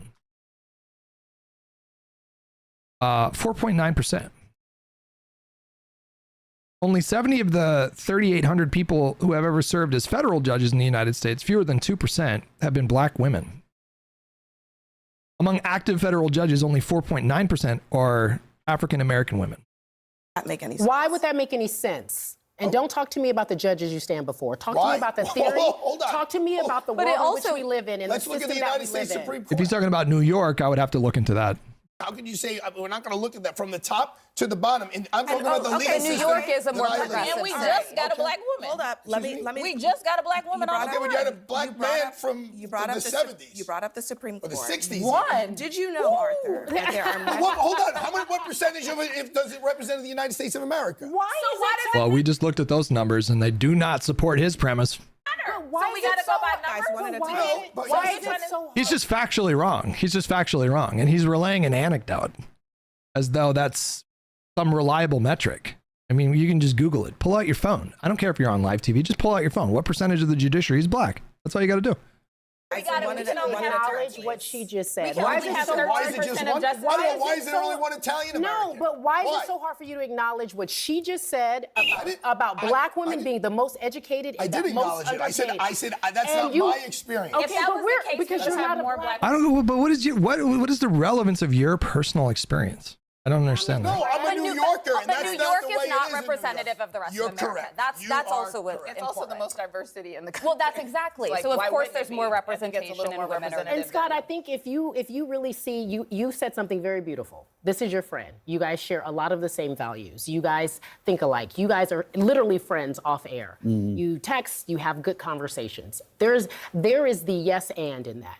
There is something that says to me that you know what she's saying is true. You think she's smart. You know that she's smart. She's more educated than mostly everyone at this table. And so what she's saying isn't a lie. What she's saying is a real life experience. And so why is it so hard to understand why something like diversity, equity, inclusion needs to be a part of what we do in a system that never even acknowledged a group of people, never saw us as a human commodity, just literally never noticed who we were. And now here we are years later asking for some simple rights, some simple civilities. She's asking to be paid like you get paid. She's asking to be acknowledged like you get acknowledged. And she knows that that is not the case because she is a black woman. She had a high-ranking position in the White House of the United States of America. Dear friend, she is one of the most celebrated political operatives in the country. There's a Do you know how hard I had to work to get that? Do you know how hard the son of a garbage man had to work at it? So I'm just telling you. I'm not saying that, but talent and work ethic are everything. And that's why I think you're here. It's not true. It's just not true. So it's just look, not true. The other thing is the access to opportunity is. I know you don't want to think that that is true, but access to opportunity is what DEI is supposed to address. And not just when it comes to race, although race is important, but when it comes to women, when it comes to people with disabilities, when it comes to people from different socioeconomic brackets from rural parts of the country. I think that's the biggest issue. There's different socioeconomic brackets more than race and gender. Now we're trying to say that everything is equal just because I say it is, even though all the evidence. Who said everything is equal? Well, that's literally we're already living in a meritocratic society, is what Scott and his colleagues want to say, when that's actually factually not true. Do you not think everything is equal? But I think it's generally. I think it's generally true. But I think it'll seek its own level. I don't think the government should be telling us to seek its own level. But you literally earlier just said DEI is not about the government. Y'all are talking to private companies and telling them you can't operate It's about both. the way you want to operate. But also, you literally just said, I don't think it will seek itself out, because you literally just said, human nature. That's how we operate. That's so right. sometimes, Yes, which is why the I civil think rights it's more movement was I so think it's more important. socioeconomic This is why, like, when they talk about like canceling the Department of Education, why they talk about You can't disentangle socioeconomics from race, though. I mean, like if you're going to get into socioeconomic factors and discrepancies and a lack of equality there, then you have to break it down like by race, by gender, by all kinds of different things, which is the whole point of DEI. But whatever. the federal government. The reason why the federal government was so important, particularly for Black people to seek justice in this country, is because it Race is a part of socioeconomic. I mean, it's an essential part of socioeconomics, of socioeconomic like analysis. Like it's an essential component of that sort of field. was the one bastion of hope that people had when states took control and they had discriminatory practice laws. Okay, but the that was a long Supreme time Court. ago. What? How long ago? Tell me how long ago was that? How long ago was that? We gotta go. We gotta go, but it was not that long ago. I know. It was DEI. Stephen A. Smith, you guys. Thinking about running for president. I got to get into At this point, fuck it, right? Like, if you show me a poll that has Stephen A. Smith at 60%, fuck it. Yes. We've had worse candidates. I'm just saying, you know, if he's got to be the one to deliver us from this moment, then fuck it. He's the guy, right? I got to get into pertinent news because it's incredibly important, because you've got a lot of folks out there, American citizens and beyond, that care about the story that I'm going to tackle first. We're going to get started in the nation's capital, where President Trump and the new administration continue to make headlines, this time in the Middle East. Yesterday, while sitting next to Israeli Prime Minister Benjamin Netanyahu, President Donald Trump said the United States of America will, quote, take over, end quote, the Gaza Strip, possibly even with the help of American troops. On top of that, Trump suggested that the Palestinians who live there, more fallout from should leave. Sorry. Leave. That's what he said. The proclamation was a stunning proposal that would... Come up with 13 months. This guy will run in 2028. I'm not convinced. I mean, maybe. We'll see. Don't you mean Melvin Dew? Thank you so much for 9 months. That is a really hard one to read in my mind. 80-pound gorilla with 56 months. And Rusty, that was an hour ago. You donated a sub to JD. Thank you so much, Rusty, if you're still in here. I appreciate that, pal. Would dramatically reorient the Middle East and subject more than 1 million people to further displacement. The proposal would also abandon decades of bipartisan U.S. foreign policy. For those of you who didn't see it, here's a portion of the joint press conference yesterday from the White House. Take a listen. The U.S. will take over the Gaza Strip, and we will do a job with it, too. We'll own it and be responsible for dismantling all of the dangerous unexploded bombs and other weapons on the site, level the site and get rid of the destroyed buildings, level it out, create an economic development that will supply unlimited numbers of jobs and housing for the people of the area. Do a real job, do something different. Just can't go back. If you go back, it's going to end up the same way it has for 100 years. I'm hopeful that this ceasefire could be the beginning of a larger and more enduring peace that will end the bloodshed and killing once and for all. With the same goal in mind, my administration has been moving quickly to restore trust in the alliance and rebuild American strength throughout the region, and we've really done that. We're a respected nation again. Before I get into what I feel about what you just heard the president say and what I heard last night, I appeared on Cuomo's show, Chris Cuomo's show on News Nation. I showed up on Sean Hannity's show as well, but we didn't get into it that much on that platform. But on Chris Cuomo's show on News Nation, we did get into it, and he asked me my thoughts upon hearing what the president of the United States had to say right there. Before I tell you again, reiterating my position, I thought it was apropos that I replayed and re-aired what I had to say last night. Take a listen. First of all, I think 95% of what he said, if not all 100 of it, is going to be dismissed. I can't imagine the United States of America inserting itself in the American citizens, I happen to be one of them, being okay with that. First of all, we consistently point to our armed forces and our soldiers who represent us and put their lives on the line and make sacrifices for us every single day. How comfortable are we going to be putting them in that kind of situation? I think that's a very dangerous proposition. It's not something that should be entertained. But number two, and more importantly, I think we need to understand how ridiculous the president of the United States sounded tonight. When he was explaining what he was explaining about how the U.S. will own God. I'm just saying, guys, like, I want Democrats to talk like this. You know what I mean? Like, we need this kind of like very matter of fact, very forceful, you know, like we actually kind of need this tone. I'm not saying I hope that he's the nominee in 2028 or whatever, but I wouldn't hate it if I saw Democratic leadership take a note from what he's doing. And that's a good way of putting it. They need to sound relaxed and cogent, but they also need to be assertive, but not so assertive that it comes across as scoldy or preachy. There's a fine line rhetorically that the Democrats need to walk right now. If they flip their shit and do the fucking Schumer cringe shit every day, we're going to get crushed. Al Franken was I'm so glad you brought him up. Al Franken was so good at that kind of matter-of-fact speech that can connect with people, that can break through any kind of barrier that currently exists. I'm going to go get a Zyn.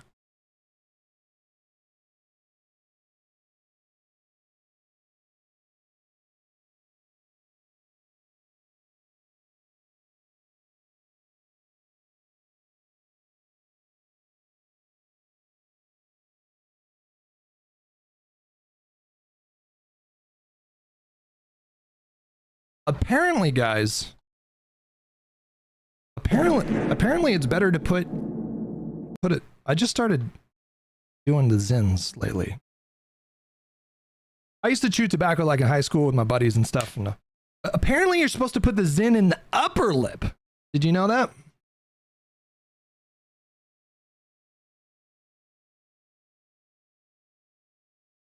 It lasts longer if you put it in the upper. I tried it the other day. I'm like, God damn, this thing lasted for like 30 minutes.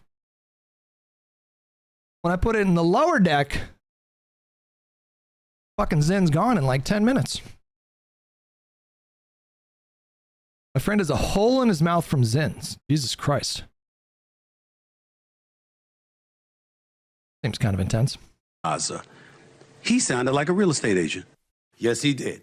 That's exactly. Do you put it, when you guys put them in, do you put it in the, like, on the sides of the upper lip, or do you put it in the center?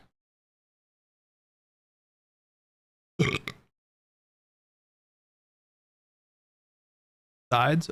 It kind of burns when you do it. Like, it burns in a way that it doesn't burn when I put it in my lower lip. When I put it in my upper lip, it like burns for like 5 minutes, but it's like a good burn. All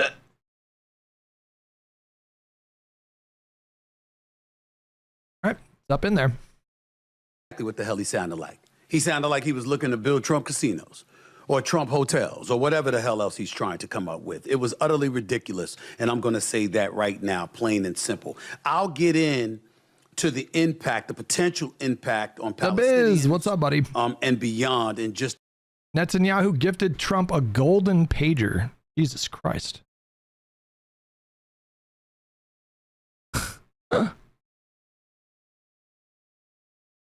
No.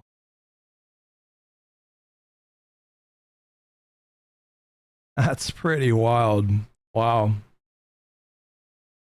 A few minutes, but I just want to reiterate my point about what a disastrous idea I think this is. And before I even say that, let me say this, ladies and gentlemen, you don't hear me speak about this much. You hear me speak about a lot of things. The one thing you could almost interpret that as a threat if you're doing 5D chess with it, right? Not hear me ever speak about is the Israeli-Palestinian conflict. That is not my lane. That is not my lane. I'm gonna be very, very clear about that. Now, there's a lot of things that you could say is not my lane because I'm primarily involved in sports, but I'm a conscientious observer. I'm an American citizen. I vote. I pay attention to the political landscape and the movement that takes place within it. So, as a conscientious observer, I have various opinions about a lot of different things, okay? But this is one issue I never touch because in my lifetime of dealing with so many different things, so many different prejudices and what have you, the volatility that exists within our world. If you're not Jewish, or you're not a Palestinian, or someone closely connected to it, I've always thought everybody outside of politicians should shut the hell up. Don't even get involved in terms of verbalizing your thoughts. Because if you utter the wrong syllable, that can be your ass. And I know that. But when I saw this president speak last night, as if he was in the process of facilitating a business deal, that is where my antennas went up and I became incredibly alarmed. You have no business doing that. Do you understand how the Gaza Strip has been ravaged? I mean, I'm just saying he is effective at communicating this stuff.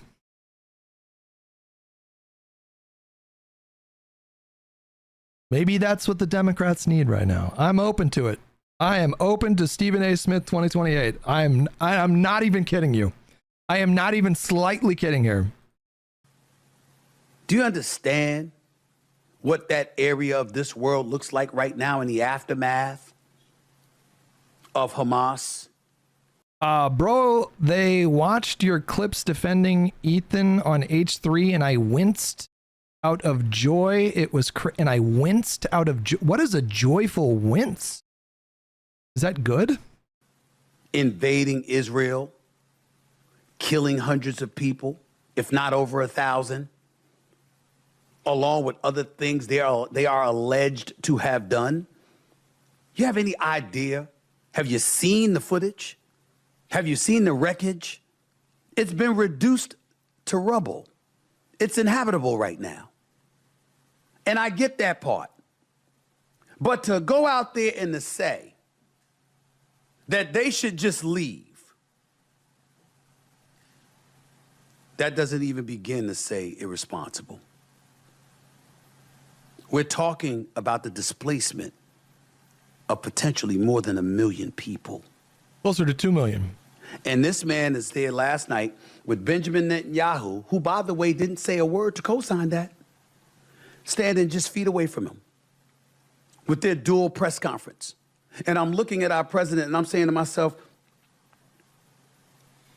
these folks were talking about pulling out of Afghanistan.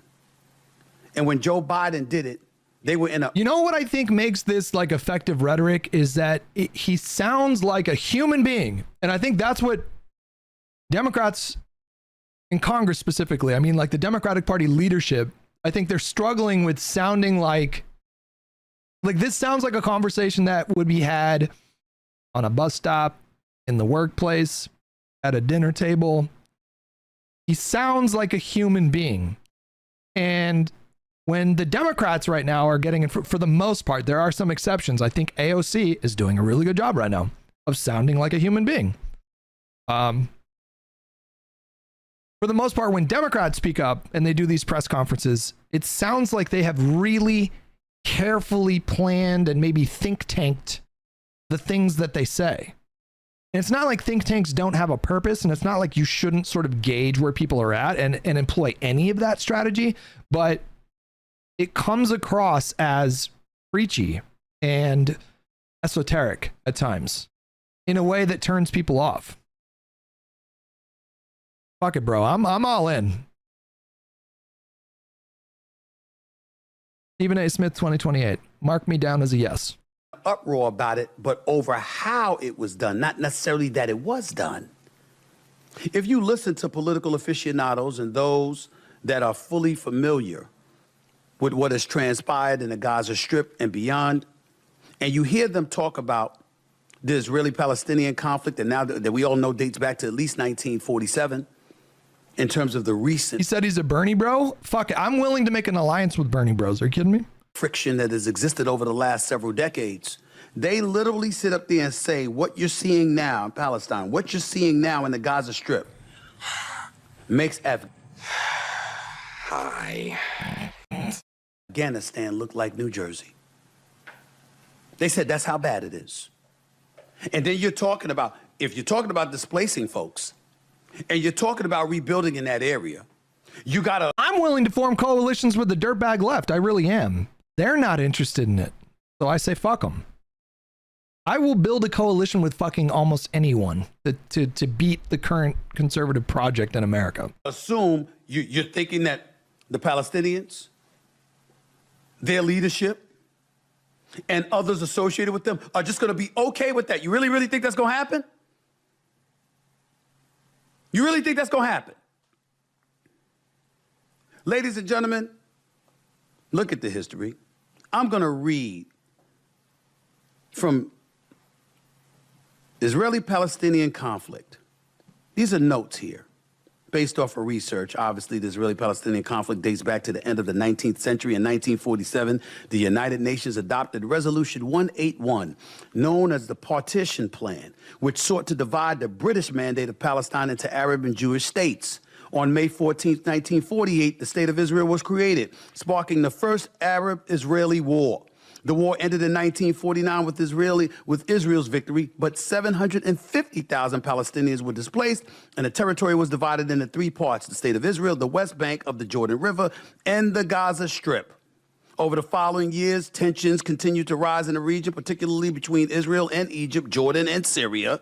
Talking about something in the 1956 Suez Crisis and Lebanon. Israel's invasion of the Sinai Peninsula, Egypt, Jordan, and Syria signed mutual defense pacts in anticipation of a possible mobilization of Israeli troops. And then in June 1967, following a series of maneuvers by the Egyptians and their leadership, Israel preemptively attacked Egyptian and Syrian air forces, starting the Six-Day War. After the war, Israel gained territorial control over the Sinai Peninsula and Gaza Strip from Egypt, the West Bank, and the Golan Heights from Jordan, and the Golan Heights from Syria. It's been going on. It's been going on nonstop. And no. Well, he's leaving a lot out, because then there was the next 50 years. But yeah, I mean, that's a pretty good summary. Go Cairo, thanks so much for the primer. It was Reagan, whether it was Ford, it was Carter, it was Reagan, it was H.W., it was Clinton, it was W, it was Obama, it was Trump, it was Biden, and now Trump again. Nobody has been able to find a resolution to the conflict, but Trump is going to step in there and go like this: hey, we can build there's a beautiful strip. There's a lot of land out there. Look at the view, or the guy, look at the view. You realize the real estate property that exists out there? That's what you're going to say? That's what you're going to open your mouth and allude to? And you're talking about money, and you're talking about being fruitful and multiplying and building properties and basically facilitating employment for people and all of those different things. From a business perspective, when anybody associated with it would tell you, it ain't about money. It's about something more than that. And they can bring up religion. They can bring up a lot of things. When Trump's first administration was in place, what did they do? They moved the U.S. Embassy to Jerusalem. They said, this is where it's at. They took sides in a lot of people's eyes. You really, really think that the folks in the Gaza Strip, the Palestinians, are going to support that kind of movement, that they're going to want to be displaced? More importantly, what do you think the reaction is going to be from the neighboring Arab state?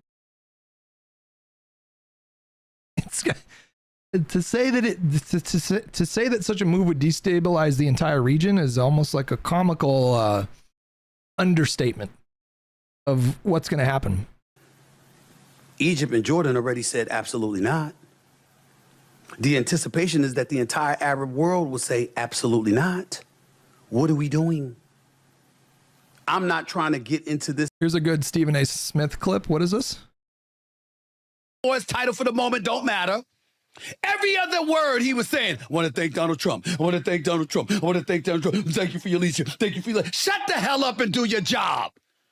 How much ass kissing must y'all do before your breath starts smelling like shit? Damn. I mean, come on. It's ridiculous. Just do your job. Do your... Oh, man, dude. Listen, I am into it. This issue to talk about something I really, really don't know about. I'm really addressing this because of the displacement. The resistance this time around will be led by Stephen A. Smith. I will follow him into battle. Or Justice, thank you so much for the primer. Of over 1 million people. That's why I'm bringing this up. And in order to... Well, what's his solution? He's doing the cringe empty criticism. Shh. Don't you worry about that. Minor details. To do it, you're going to have American soldiers. I thought Trump didn't want us involved, but so much in international affairs. I thought he wanted us to limit our exposure to such things. We're gonna trade Luca to Gaza, true. I thought he didn't want American soldiers in harm's way. What do you think is going to happen if he follows through? That's not safe. It's not safe for those American soldiers, and to be honest with you, it's not safe for America, because you'll exacerbate the ire the Arab world already feels for the United States of America. I just thought I needed to say that. I really did. Before I finish up with this subject, I want to get back to Trump's comments, because it opened up a myriad of questions, namely how this land grab would proceed, what legal authority would allow such a move, and who would pay for the effort. He was asked that question. Listen to his answer. To follow up on what you were saying about the Gazans leaving Gaza, going to other countries, one, where exactly are you suggesting that they should go? And two, are you saying they should return after it's rebuilt? And if not, who do you envision living there? People of the world. When he was asked about who's gonna go to this new Gaza that you're gonna build, I envision people of the world coming to Gaza. I envision a world, people living there. Come on. Okay. How many fucking clips of Biden saying questionable things were we subjected to on TikTok compilations for 4 straight years? And this guy says, I envision world, quote, world people inhabiting God. What? Do I even need to say it? Do I need to expand on this? The world's people.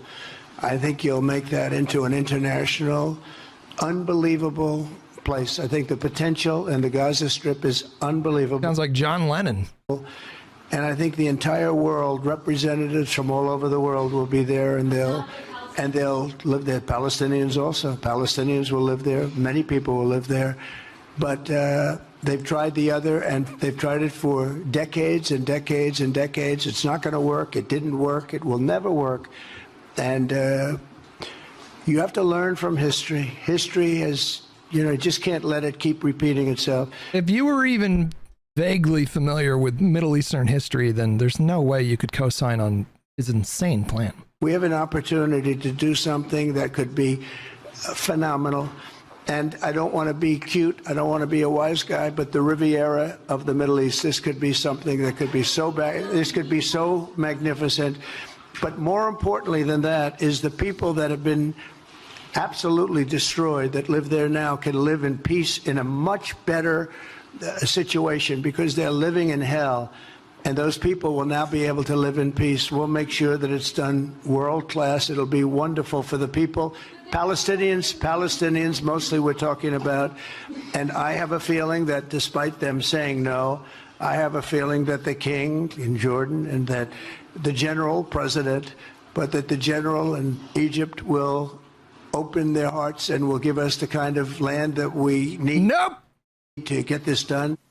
So despite them saying no, Egypt and Jordan, he has a feeling they'll say yes. They will never in a million years agree to that. Never in a million years agree to something like that. And there's historical reasons for that as well that we won't get into, but yeah. Really? Really? Ladies and gentlemen, newsflash. Everybody does not believe in what America believes in. When he calls it the Riviera, talking about the potential opportunities that exist there, some people don't care. Some people don't care about all that glitz and glamour. Some people don't care about having 5-star lives. I mean, what now? Everybody hasn't been Americanized. Everybody's not interested in being Americanized. You're seeing people... Especially the Middle East. Probably more than any other region in the entire world. In terms of their resistance to Western encroachment. Out there standing in rubble, talking about rebuilding, saying no. No, definitely.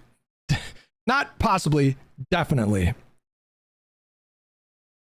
The most resistant region in the world to Western encroachment. No way on earth do they want America here.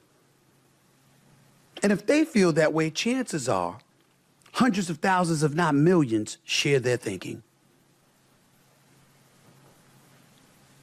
Dangerous times.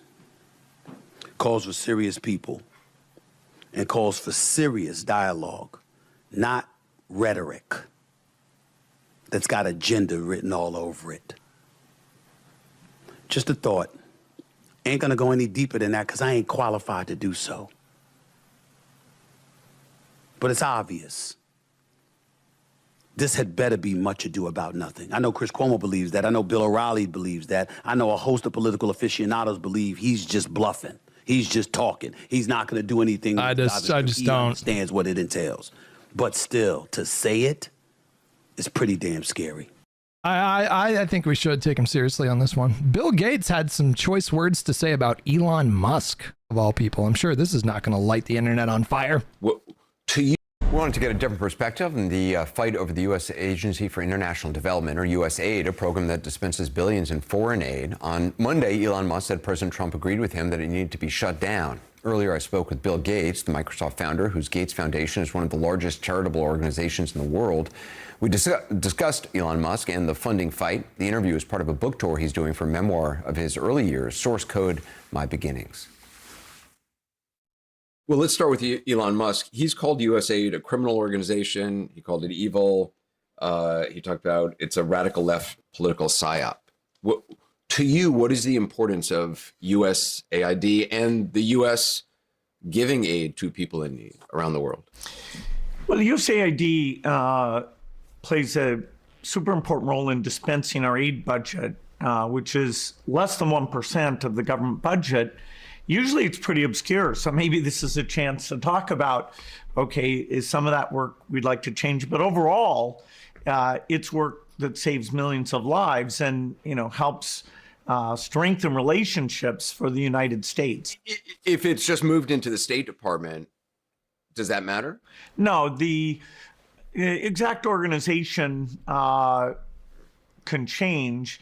It was kept separate, so the idea of helping the poorest, you'd have a real priority for that in mind. And I'm not against some degree of tuning, but having all those people not come into work and characterizing the whole thing in a negative way, I'm a little disappointed in that. Let me ask you about PEPFAR. A little disappointed? He's like Susan Collins. He's very concerned. As well, because this is a program which George W. Bush started. It has saved more than 20 million people's lives around the world since then. Is it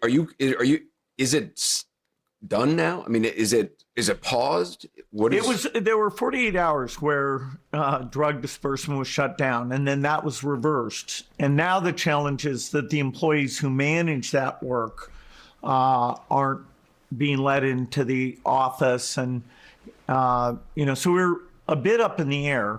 When I saw President Trump just after Christmas, these HIV programs and the value they bring, and the fact that I also support these programs, so spend a lot of time to make sure that money's very well spent. That was a strong message that I gave him, and I'm hopeful that he'll see both the moral and strategic value to keep this strong. You think there's a strategic value to it as well? Absolutely. If you go around Africa and you ask, who really helped them out, who helped them deal with the HIV crisis, and has maintained that commitment. George W. Bush, of all people, was instrumental.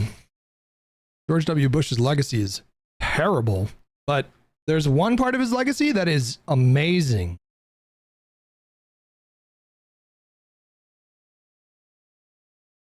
Like genuinely amazing. He was the guy who approved PEPFAR. So George W. Bush authorized the President's Emergency Plan for AIDS Relief, a major global effort to prevent HIV infection and provide treatment to persons living with HIV and AIDS. The plan aimed to treat 2 million HIV infected people by providing advanced antiretroviral treatment on a large scale in the poorest, most afflicted countries.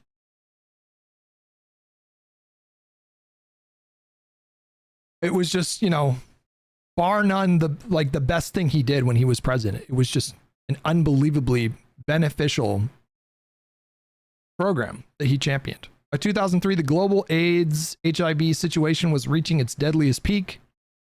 The previous year, 4.8 million people contracted HIV and 2.75 million died, making it one of the worst years of the HIV epidemic.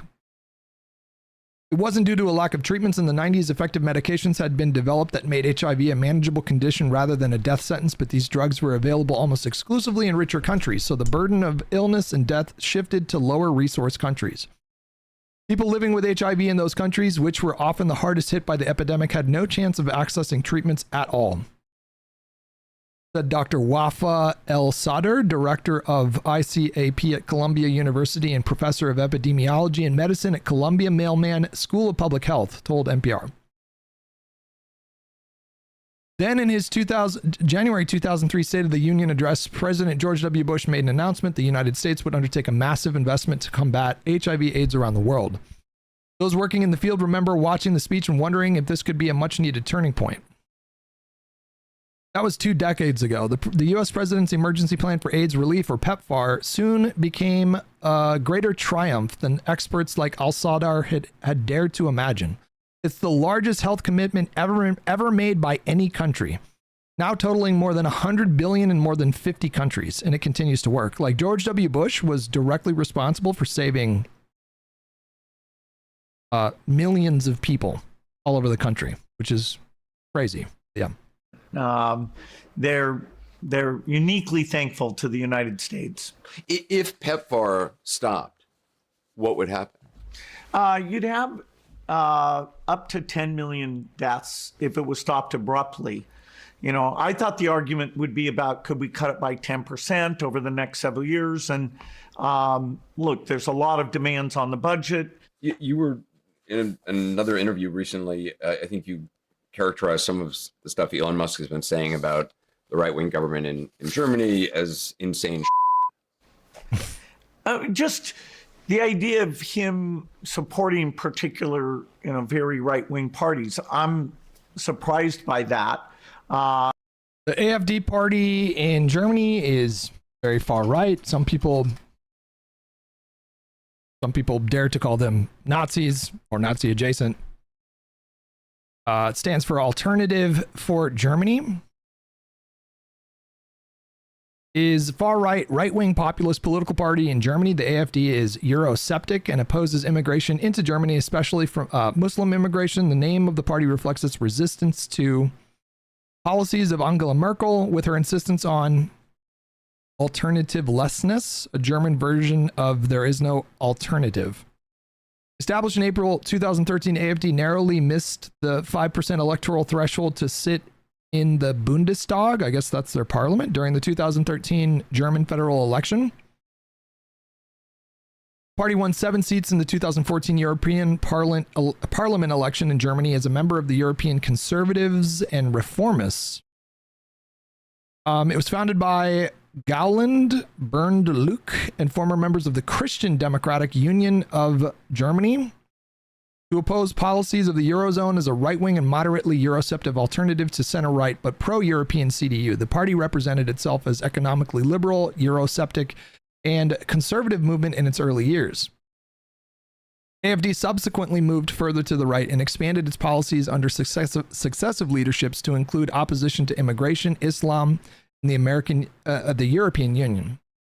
Since 2015, AfD's ideology has been characterized by German nationalism. Gee, what could go wrong there, guys? German nationalism. Okay. I'm very careful to say Elon's super smart. I wonder if history has anything to teach us about German nationalism. His private sector work is fantastic. I'm surprised the number of things he states opinions on. I've always had friends around me who make sure I don't spout off on too many things all at the same time. Do you think his... Gates is being very diplomatic, choosing his words very carefully, trying to send a message to Elon, but being very diplomatic about it in the Role process. in this government makes sense. The basic idea that we should review almost every department, and that if you were really smart about using technology or updating the goals, you could save 10% here, 10% there, which adds up to a lot. I don't think that's a mistake. But going in very quickly and saying that all these people run a criminal organization, that's not. And with the mountains of conflicts of interest that Elon is running head first into in the exercise of this like Doge effort that he's doing is just obviously untenable. Obviously. And the polling reflects this. Like what Elon is doing right now is not popular. And so I have to wonder just, what there is an expiration date, I firmly believe. I could be wrong. I've made bad predictions before. But there is an expiration date on the relationship between Trump and Elon, and I just wonder how long it's going to go. Because if Elon keeps doing this stuff and it just becomes more and more unpopular, Trump is going to essentially be forced to cut ties. I can't tell you when that's going to happen, but I'm almost positive it will happen. And if I had to put money on it, I don't know if Elon is going to last a year. At some point, Trump is just going to be like, he's just like, this is just too much of a headache, And Trump doesn't need to worry about relying on Elon in 2028 because he can't run again. So it's like, if this was Trump's first term, then I could see the argument that Trump would probably just white knuckle it and just hang on no matter what until 2028. Because Elon is an enormous ally, not just to Trump, but for the entire Republican Party. Elon spent, I think, over $250 million in the 2024 election, which is just a staggering number. Staggering. And if Trump was up for a second term in 2028, he would probably find a way to brute force make that relationship work. But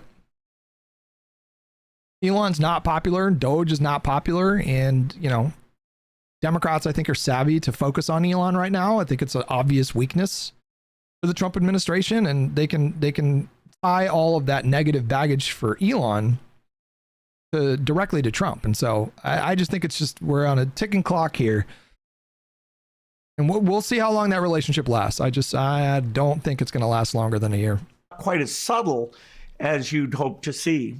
The tech community has often talked about, disruption, about, moving fast, breaking things. Do you think that works in the federal government? No. Well, we count on no. Just say for the safety net. And just say no. Just say no. It's obviously no. And complex bureaucracies that are in charge of serving 330 million people. No. Running a strategy of just like, make big mistakes and break things until you find something that works. That model does not fit in government. That's why I just hate it when people say like, we need someone to get in there and, run the federal government like a business. No, we don't. They serve entirely different functions. You have one that is driven entirely by the profit motive, one that is driven entirely by maximizing profits for shareholders. The only function of corporations is like serve the public in terms of like serve consumers. But the bottom line is like the highest priority is just maximizing profit for shareholders. Government's job is not to maximize profit. That's not the function of government. And we're not supposed to have agencies go. Government is supposed to serve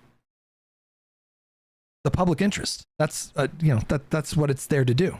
Bankrupt. In the private sector, it's great that companies disappear and other companies take their place.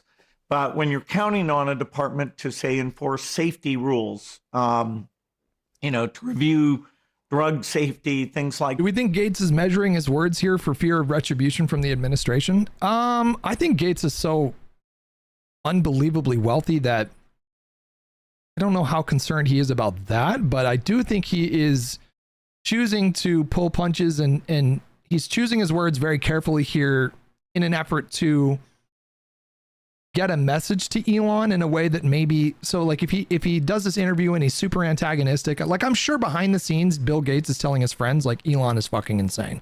This guy has lost his fucking mind. This is insane. This is crazy. But, you know, he's doing this interview with Anderson Cooper, obviously, to try to launder a message to Elon through the media by proxy or whatever. And he's taking a tamer tone because I'm sure his calculation is like, maybe I can get through if I play it a little bit nice here. But Gates is, you know, very invested in these global efforts. He's made it a big part of his life at this point. The philanthropy stuff is just like his entire focus. So yeah. Like that, you can't be. Is it going to work on Elon? No, absolutely not. No. Take as many. Elon's base of fans think that Gates is trying to basically do what Elon's doing with Neuralink, which is, you know, insert chips into everybody and have us all eating crickets and living in pods and blah, blah, blah, blah, blah. So like, you know, I don't know if Elon has responded to this interview yet on Twitter, but I'd guess if and when he does, it's going to be like, yeah, but you partied with Epstein or something. It's going to be something like that, right? Like, risks as you do in the private sector. What should somebody in high school now be studying or thinking about in terms of the future? Well, in my day, it was easy to envy the kids who were naturally sociable and, you know, great football players or those things. And, you know, people even say the revenge of the nerds that, you know, those of us with down in the computer room, we sort of. Have you watched that movie? Did well. Yeah, absolutely. And were you a consultant on that movie? Just by my life, that's all. Okay.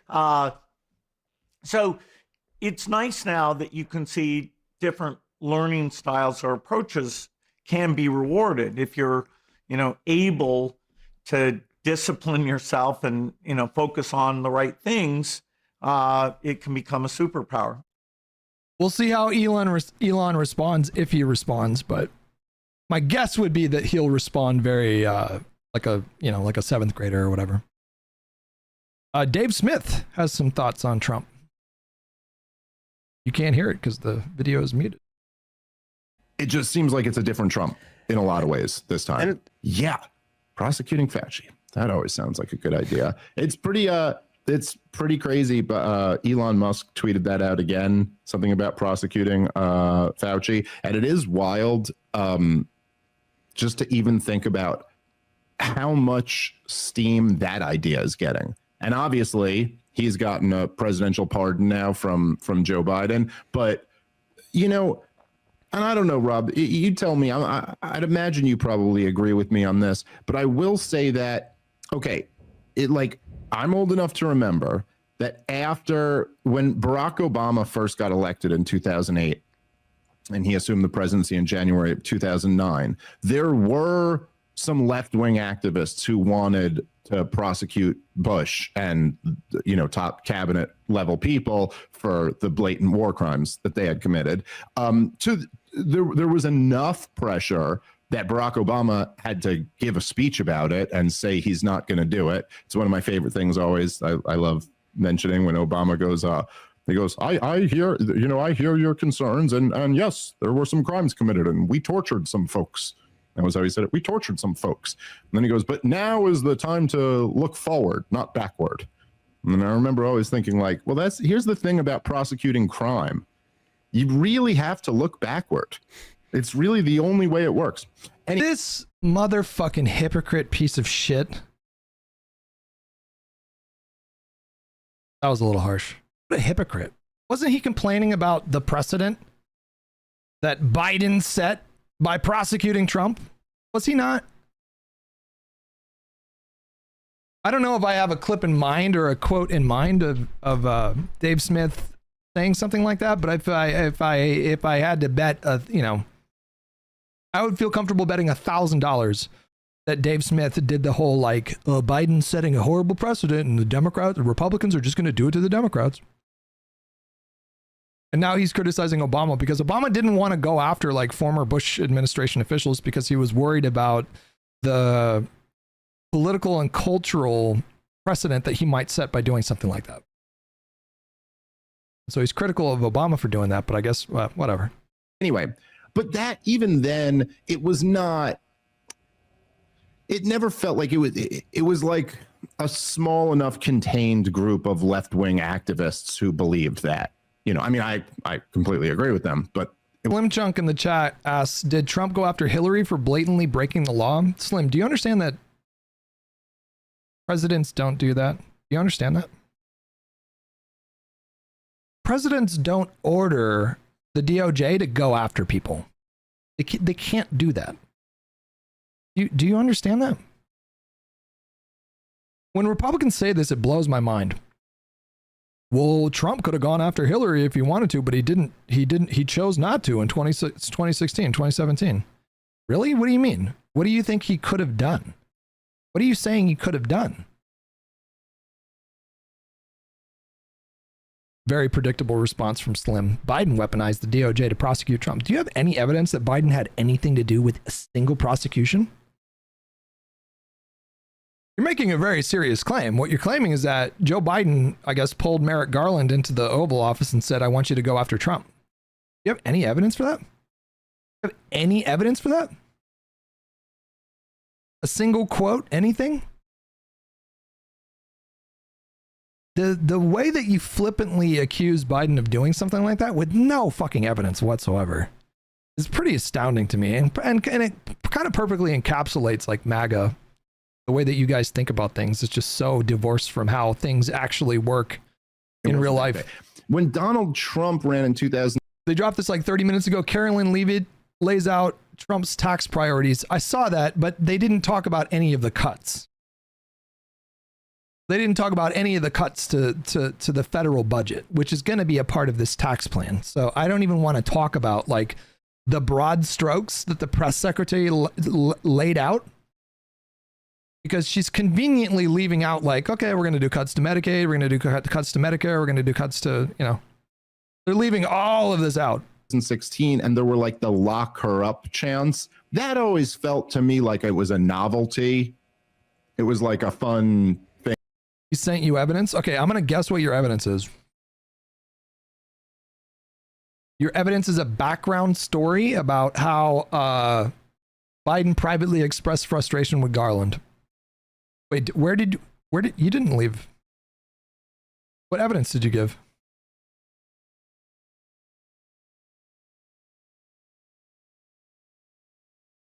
What are you talking about? He didn't leave any evidence. Did I guess right? Is that the thing though? Did I guess right? Your evidence is a background story that like Politico ran, that Biden had privately expressed frustration with Garland for moving too slowly. I'm going to guess that's what your evidence is. If that's what it is, just tell me.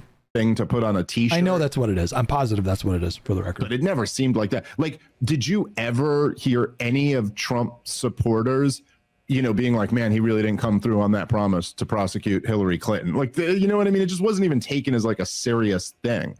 But it does seem like today there is a palpable, very serious desire by a lot of Americans to prosecute some of the people who were, guilty of the. Good luck. Good luck. Compile evidence. Bring it to a grand jury. File charges. See if you can convince a jury of 12 to convict people. Good luck. Sure hope you don't overstep your boundaries and then that blows up in your face, but okay. These heinous crimes against. My evidence is that DOJ officials at the direction of Biden and Garland left the DOJ to... Okay, you're just making shit up at this point. Oh. Humanity over the last few years. There's no evidence of that happening. You are completely fabricating a story here. And there's just something interesting about that. And the fact that like that feeling was taken so seriously that whoever was making decisions for Joe Biden decided he better issue these pardons. That in itself is just kind of wild. I think, I was talking about this with Nicole after you hopped off yesterday, but I do think that so much of the hysteria that we're seeing right now from the establishment, which again, one of the most fascinating developments of the current moment is that we're not seeing this level of hysteria from the shock troops, like the young, useful idiot leftist activists. We don't see a level of hysteria from them like we did in 2007. Dave, they are constantly hysterical. That's what defines their movement. But okay. But the hysteria that we are seeing from the corporate media and from the Senate and things like this, you know, when it's about Tulsi Gabbard or it's about Bobby Kennedy. I know that there was a lawyer who left the DOJ to work for the team that was prosecuting Trump in New York. There's no evidence that Garland or Biden pushed them to do that. None whatsoever. A lawyer switched jobs, and that's your evidence that Biden directed the DOJ and prosecutors in New York to go after Trump? There's more evidence of the P tape, of the Donald Trump piss tape, than there is of the claim that you're making. There's more evidence that Russian hookers pissed on a bed that Obama slept in when Trump was staying at a Russian hotel than there is for the claim that you're making. There's no evidence for the claim that you're making at all. Or it's about this the USAID stuff or any of that. It's like the dynamic here is that the USAID stuff is like the Twitter files on crack. I saw so many bullshit stories being spread around on social media the last couple days. They're claiming that USAID was like subsidizing Politico. Did you see that story?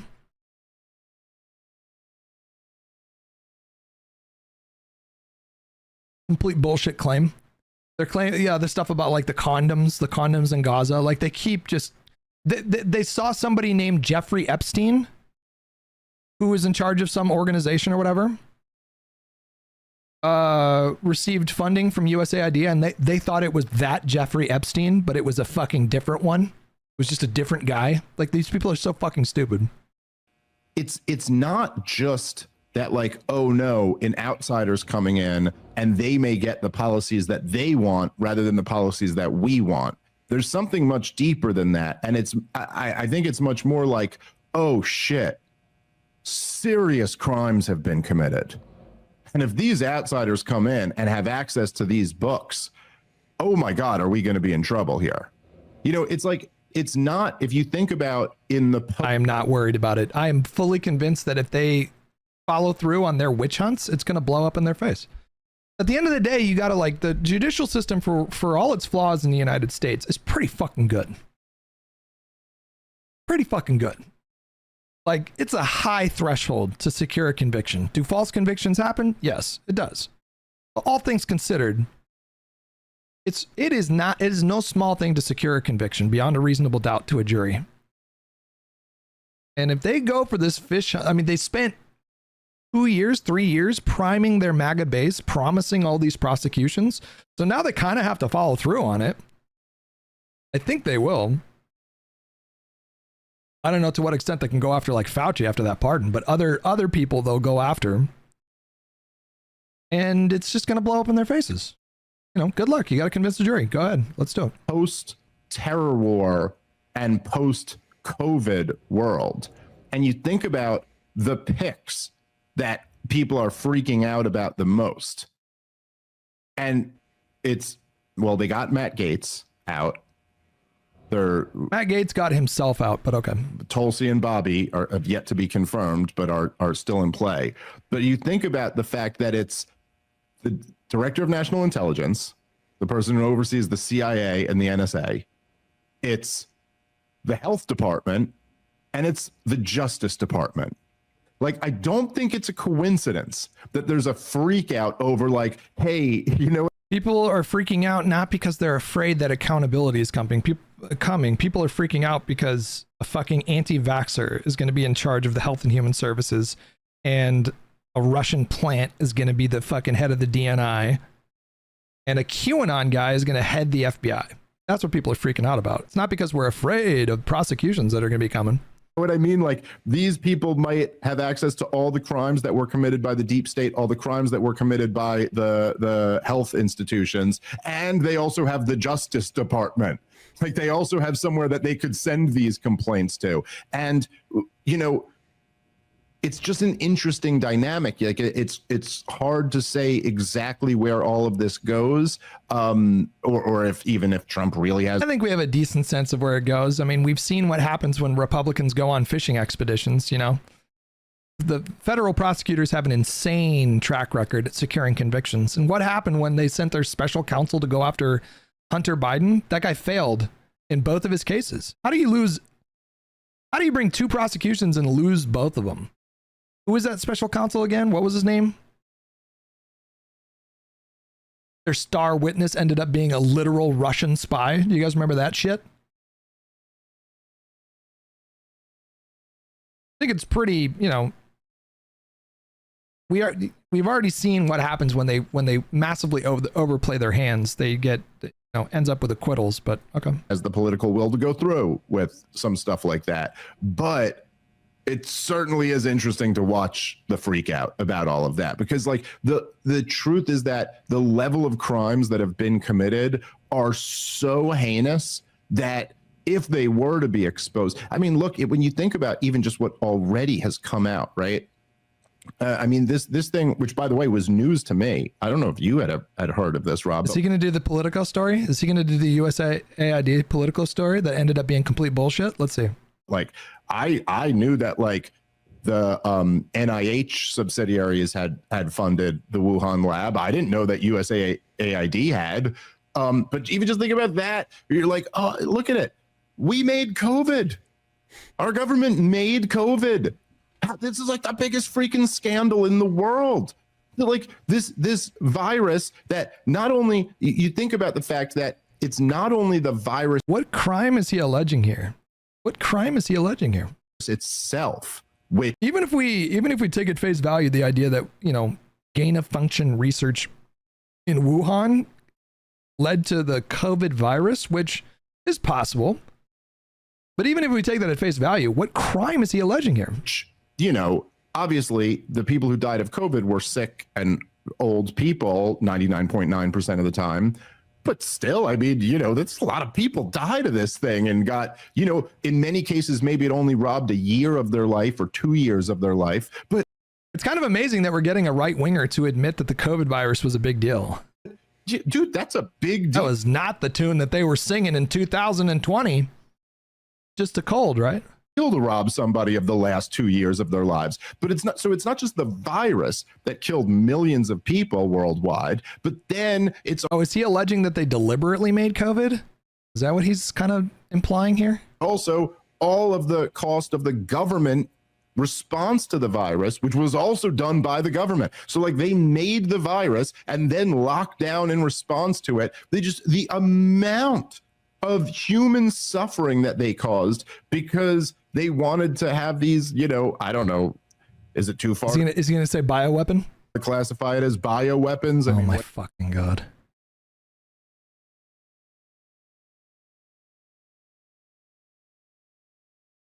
Oh, well, there it is. Okay. Whatever the hell you want to call it, they decided they wanted to do this gain of function research in a shoddy Chinese lab with like substandard, you know, like protocol. William, you don't like nothing that you link is going to substantiate your claim that Biden pressured or Garland pressured any attorney to leave the DOJ and go prosecute Trump. There's no evidence of this. None. There's no evidence of this. Like, why can't you just admit that? Just say, like, I'm guessing. Say that I think that's what happened. I don't have the proof, but I think that's what happened. Don't tell me there's evidence that Garland pressured anyone to do that or that Biden had anything to do with Trump's prosecutions. A single one of them. That's not, do you understand that that's not evidence? You say he left the DOJ for a lower paying job at the local level. That's not evidence that Biden had anything to do with it.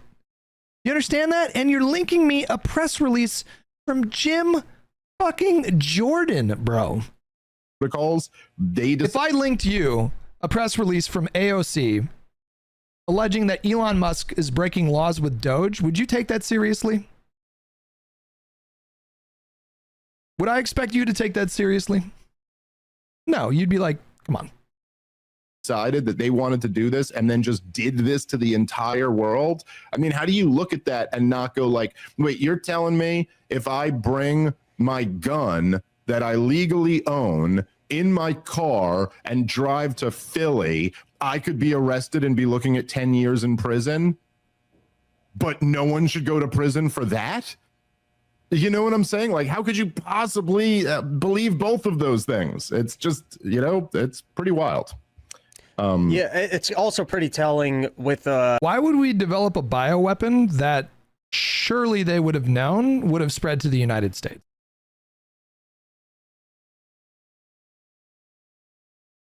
Why would we do? Why would we do that? Why would we do that?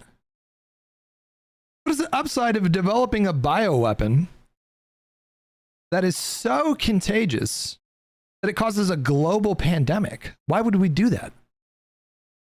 With the fact that they were involved in the creation of the virus, that there's a freak out over the agency being absorbed by anyone else. It really seems like people that had their hands in that pie and that payment processing are a little bit concerned that they just lost a piece of pie. Well, it's amazing too, because it kind of demonstrates in a way like the mentality that so many of these people have, where like, so you have for in the backdrop you have all of these people shrieking about democracy for the last 4 years. January. Yeah, you wonder why. January 6th and Donald Trump, election denier, and this is the democracy's on the ballot, says the former president of the United States of America before having tea with Adolf Hitler. This is the end of democracy if Donald Trump wins. And then you have so there's this hyperbole, this insane hyperbole. And then you have the reality of the situation, which is like, hey, Donald Trump comes in and, he's running on, hey, we're going to go over like the entire federal budget. We're going to look at the whole thing and see where there's waste. And I'm putting this Elon Musk guy in charge of this new, imaginary department where he's going to go over all of this stuff. And then like Elon Musk's like, okay, let's take a look at this USAID, thing. And then their attitude is like, excuse me? Sorry, unelected bureaucrats over here. Who the hell are you to tell us about our budget? And you're like, well, he was picked by the guy who was just democratically elected. Like, what do you mean? Nobody at USAID was elected by the people. You know what I mean? And it's like, you just see this dynamic where you're like, wait, I thought you guys... If I was sitting in front of Dave Smith, I would just ask him, like, do you not see the potential conflict of interest for someone like Elon Musk to exert influence, like profound kind of influence, like the kind of influence to be able to shutter entire agencies? Do you not understand the potential conflict of interest that would arise having the world's wealthiest man whose companies are in part regulated by these agencies, having direct influence over these agencies, or having the authority to effectively close down these agencies? Do you not, sometimes they're in part subsidized by these agencies? Do you not understand the profound conflict of interest there? Can you really not see that? Look at these liberals just freaking out. If the inverse had happened and it was George Soros, Biden gets elected and then he forms a Democratic a Soros-run Doge. What do you think the response would be from Republicans right now? Rightly so. Just so we're clear, if Biden was elected and then formed Doge and then put George Soros in charge of Doge, I would say something. I'd be like, this is fucking insane. Obviously, this is completely untenable. Guys were so concerned with democracy, and yet the way this thing actually works is that you're completely outside of any... But he's our billionaire, and it's based Elon. He saved free speech, so I'm just not worried about it. Could there be conflicts of interest? Yes, but it's Elon, so we don't have anything to worry about, is essentially what their argument boils down to. Force. You're just this permanent governing structure, and you're supposed to just be able to do what you want to do and then fund things like think about It has been Soros for years. The only difference is Elon isn't hiding on a Death Star somewhere. There is no equivalent to what we're seeing right now with Doge. None. Not Soros, not any Dem donator, big lobbyist or whatever. We've never had the equivalence of Doge. It is laughable to suggest that, well, that's already what's been happening in the background. He's just doing it in public now. There's no equivalence to this. We've never seen any kind of marriage between the executive branch and a mega billionaire like this ever. It's never, ever, ever reached this level. You guys are coping out of your minds to suggest that this is a defensible thing that's happening here. And it's going to blow up in his face. Doge's days are numbered. Like, this is going to blow up in their faces. Elon is not a popular guy in this country. He's like negative 16 points. Those numbers are going to continue to go down. Donald Trump's numbers are going to continue to go down. And it's going to blow up. It will backfire. Think about how crazy it is that we're just finding out that they were funding the lab. Like, this is the most major story over the last 5 years. And did we not already know that, like, the United States was involved in the Wuhan lab? Like, we fund various labs like all over the fucking world. Is this news? I feel like we've been talking about this for like 3 years now. Haven't we already known this? And the American people have no way of even knowing this. Like, how can you believe in democracy without... Like, if I search USAID funding to Wuhan, am I going to find a 3-year-old article about this?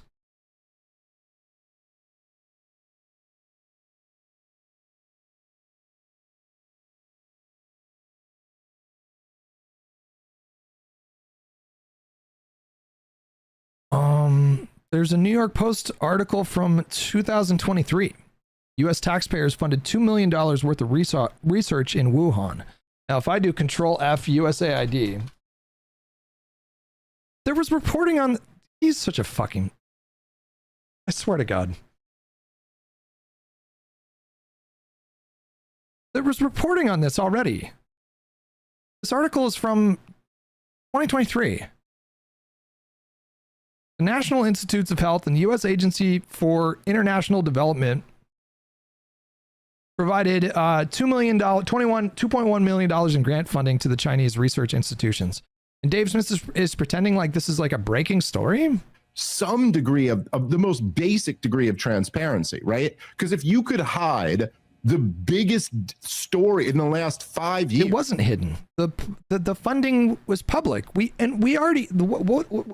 have an organization called the Government Accountability Office, the GAO, and their function was essentially to do like a little bit of like what Doge is doing right now. Like, we already have a watchdog agency that audits all of our agencies and departments. They already do these things. The funding to Wuhan or whatever was not hidden. This was public information.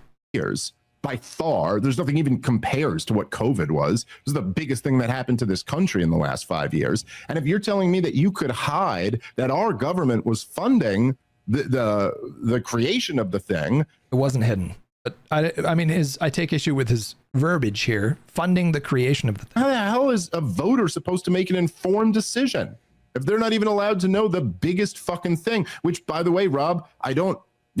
Explain to me what their rationale could possibly be. Is it a national security threat that we know this? Are there sources and methods that were compromised by us knowing where the USAID budget was allocating money? I don't think so. The USAID budget is public. The public budget. Anybody can look into the budget. They don't hide these line items. Anybody had the power... Literally anybody had the power to file a FOIA request or whatever to look up where these funds are going. Oh, it just makes them look really bad. Yeah, Congress. I mean, it's in our budgets, right? Like, Congress is the one that approves funds to go to various agencies. Congress controls the purse. You got to pass a bill. I have been compromised before, Hutch. It felt good. That's it. I think that in a lot of ways, what it comes down to for us is almost like the way I'm looking at it is almost like I know, I'm sorry, I'm going into a metaphor. That's all I'm really good for. I like your metaphors.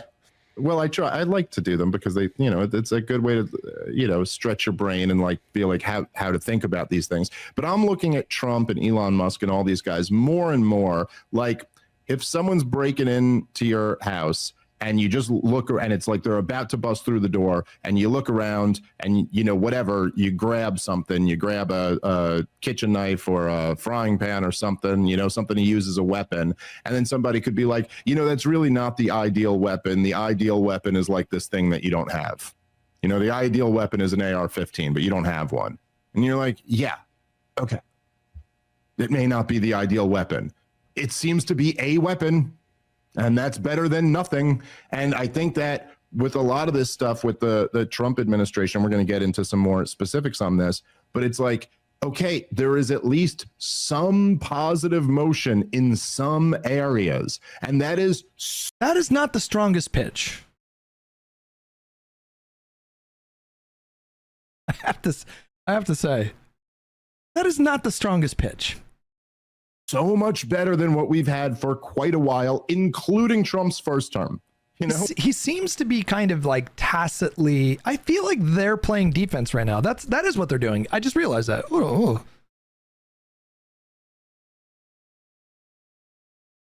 In my own role of like covering politics and discussing politics, there was a shift when Biden was inaugurated. When Trump was president. From 2017 to 2021, it was just pure offense, right? Like you're in charge of the government, you're the head of the executive. We get to just sit back and criticize everything you do and scrutinize everything you do. And there's like a strategic benefit to being in that position of it's just a full court press, constant scrutiny and criticism. Every opposition party does that when they're in the minority or whatever. And that bleeds out to the pundits or whatever.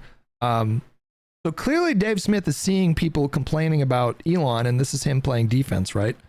And the best defense he could come up with was that really kind of strange metaphor about somebody breaking into his home and, you don't have the exact right instrument. It's just not a very great defense. Like, maybe it has some problems, but it's the best thing that we got so far,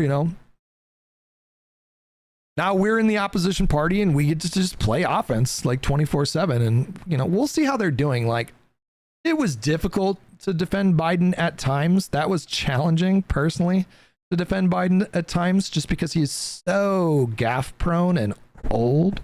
That was tough from time to time, but I don't envy them. They're going to have to fucking contort their entire bodies into literal pretzels, stretching themselves well beyond what their bodies are capable of in service of running defense for this administration. Donald Trump is a fucking moron.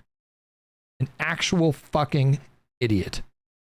Just a simple, emotionally stunted, immature, juvenile, petty, vindictive, cruel, indefensible moron who is going to do stuff like off the cuff suggesting that we absorb Gaza. What did Dave Smith have to say about that, I wonder? First, before we even know what he said, let's just imagine if Biden had done the same thing. Let's just imagine January 2024, 3 months into the conflict, Biden gives a dual press conference with Netanyahu and announces that America is going to lead the rebuilding effort in Gaza. We're going to absorb it as our own territory. What do you think Dave Smith's reaction to that would have been?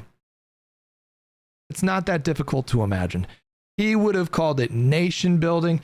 He would have called it imperialism. He would have called it tyranny. He would have called Joe Biden corrupt, a warmonger. He would have unloaded. It would have been a salvo of epic proportions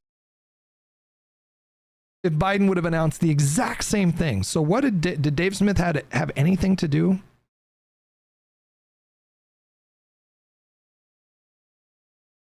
He did have something to say. This was tweeted yesterday morning at 8 a.m. What did he say? Trump has done a lot of good things in the past few weeks, but it's hard to overstate how awful the Gaza idea is. Committing an ethnic cleansing on behalf of Israel, who has wanted exactly that way before October 7th, and taking ownership of the region is about as awful as an idea as any president has ever had. Okay. I hope he reconsiders.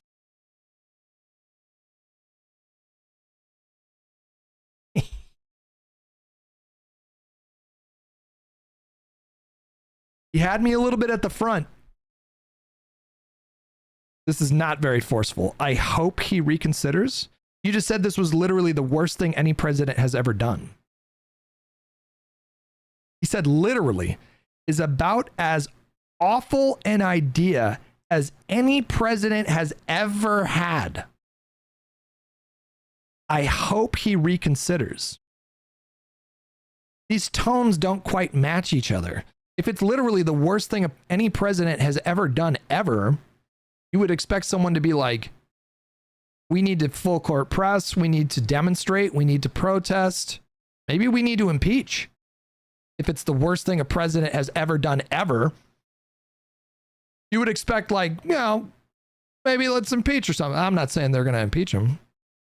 I'm not crazy. Please, Daddy Twump, please think about it. I hope he reconsiders. The worst thing a president has ever done. I hope he reconsiders. That's actually, you know what? It actually kind of shocks me. Dave Smith says that Donald Trump has made the worst decision possibly that any president has ever made ever. This is after months of him endorsing Trump before the election. I mean, that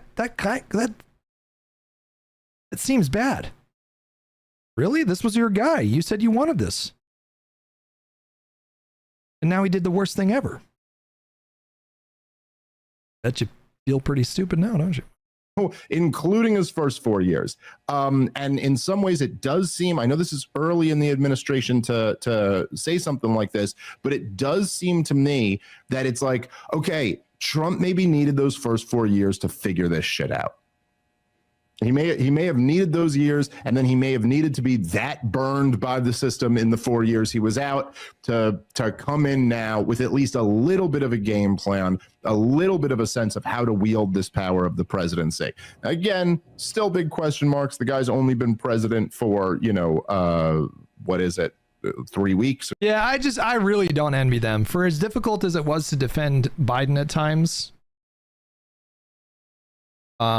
I don't envy. They have to run defense for Donald Trump for the next 4 years, and Donald Trump is so much more unhinged now than he was before, and they are going to make utter fools of themselves, which would be a problem if they had any sense of shame, but they don't. These people do not feel shame. I don't think they're capable of the kind of shame and reflection that it would require to understand that they backed a complete fucking moron. Like an actual it's actually like worse than him being a moron. Like Donald Trump is compromised constitutionally. I don't mean I don't mean America's constitution. I mean himself is incapable of the kind of character and leadership that being president requires. He's just such a small man. A small, insecure, fragile, narcissistic bully. He's just so ill-equipped to lead a country. And he's going to do stupid thing after stupid thing after stupid thing. I'm kind of floored by that. Dave Smith said that Donald Trump might have made the worst decision that any president has ever made. That's kind of a big deal. Like, imagine me like 2 weeks into Biden's presidency, like, yeah, that's maybe the worst thing any president has ever done. Couldn't be me. I didn't back that guy. Thankfully, I didn't have to worry about that. In the first 2 weeks of Biden's presidency, he was like distributing vaccines and negotiating the ARP, which did a tremendous amount of good. I have no idea what that feels like. That's pretty profound though. Okay, guys, I'm gonna get some lunch. I'm gonna start playing Kingdom Come Deliverance 2. I'm gonna start that today. Bruce is actually playing that game right now. So if you want to take a look at what that game is all about, then tell him I say what's up. I'll be on tomorrow at the regular time around 9:30. If you guys are new to the stream, welcome. Hit that follow button, maybe subscribe. And maybe think about making me a regular part of your morning routine. We cover the news every day. Okay, love you guys. I'll see you tomorrow. Bye-bye.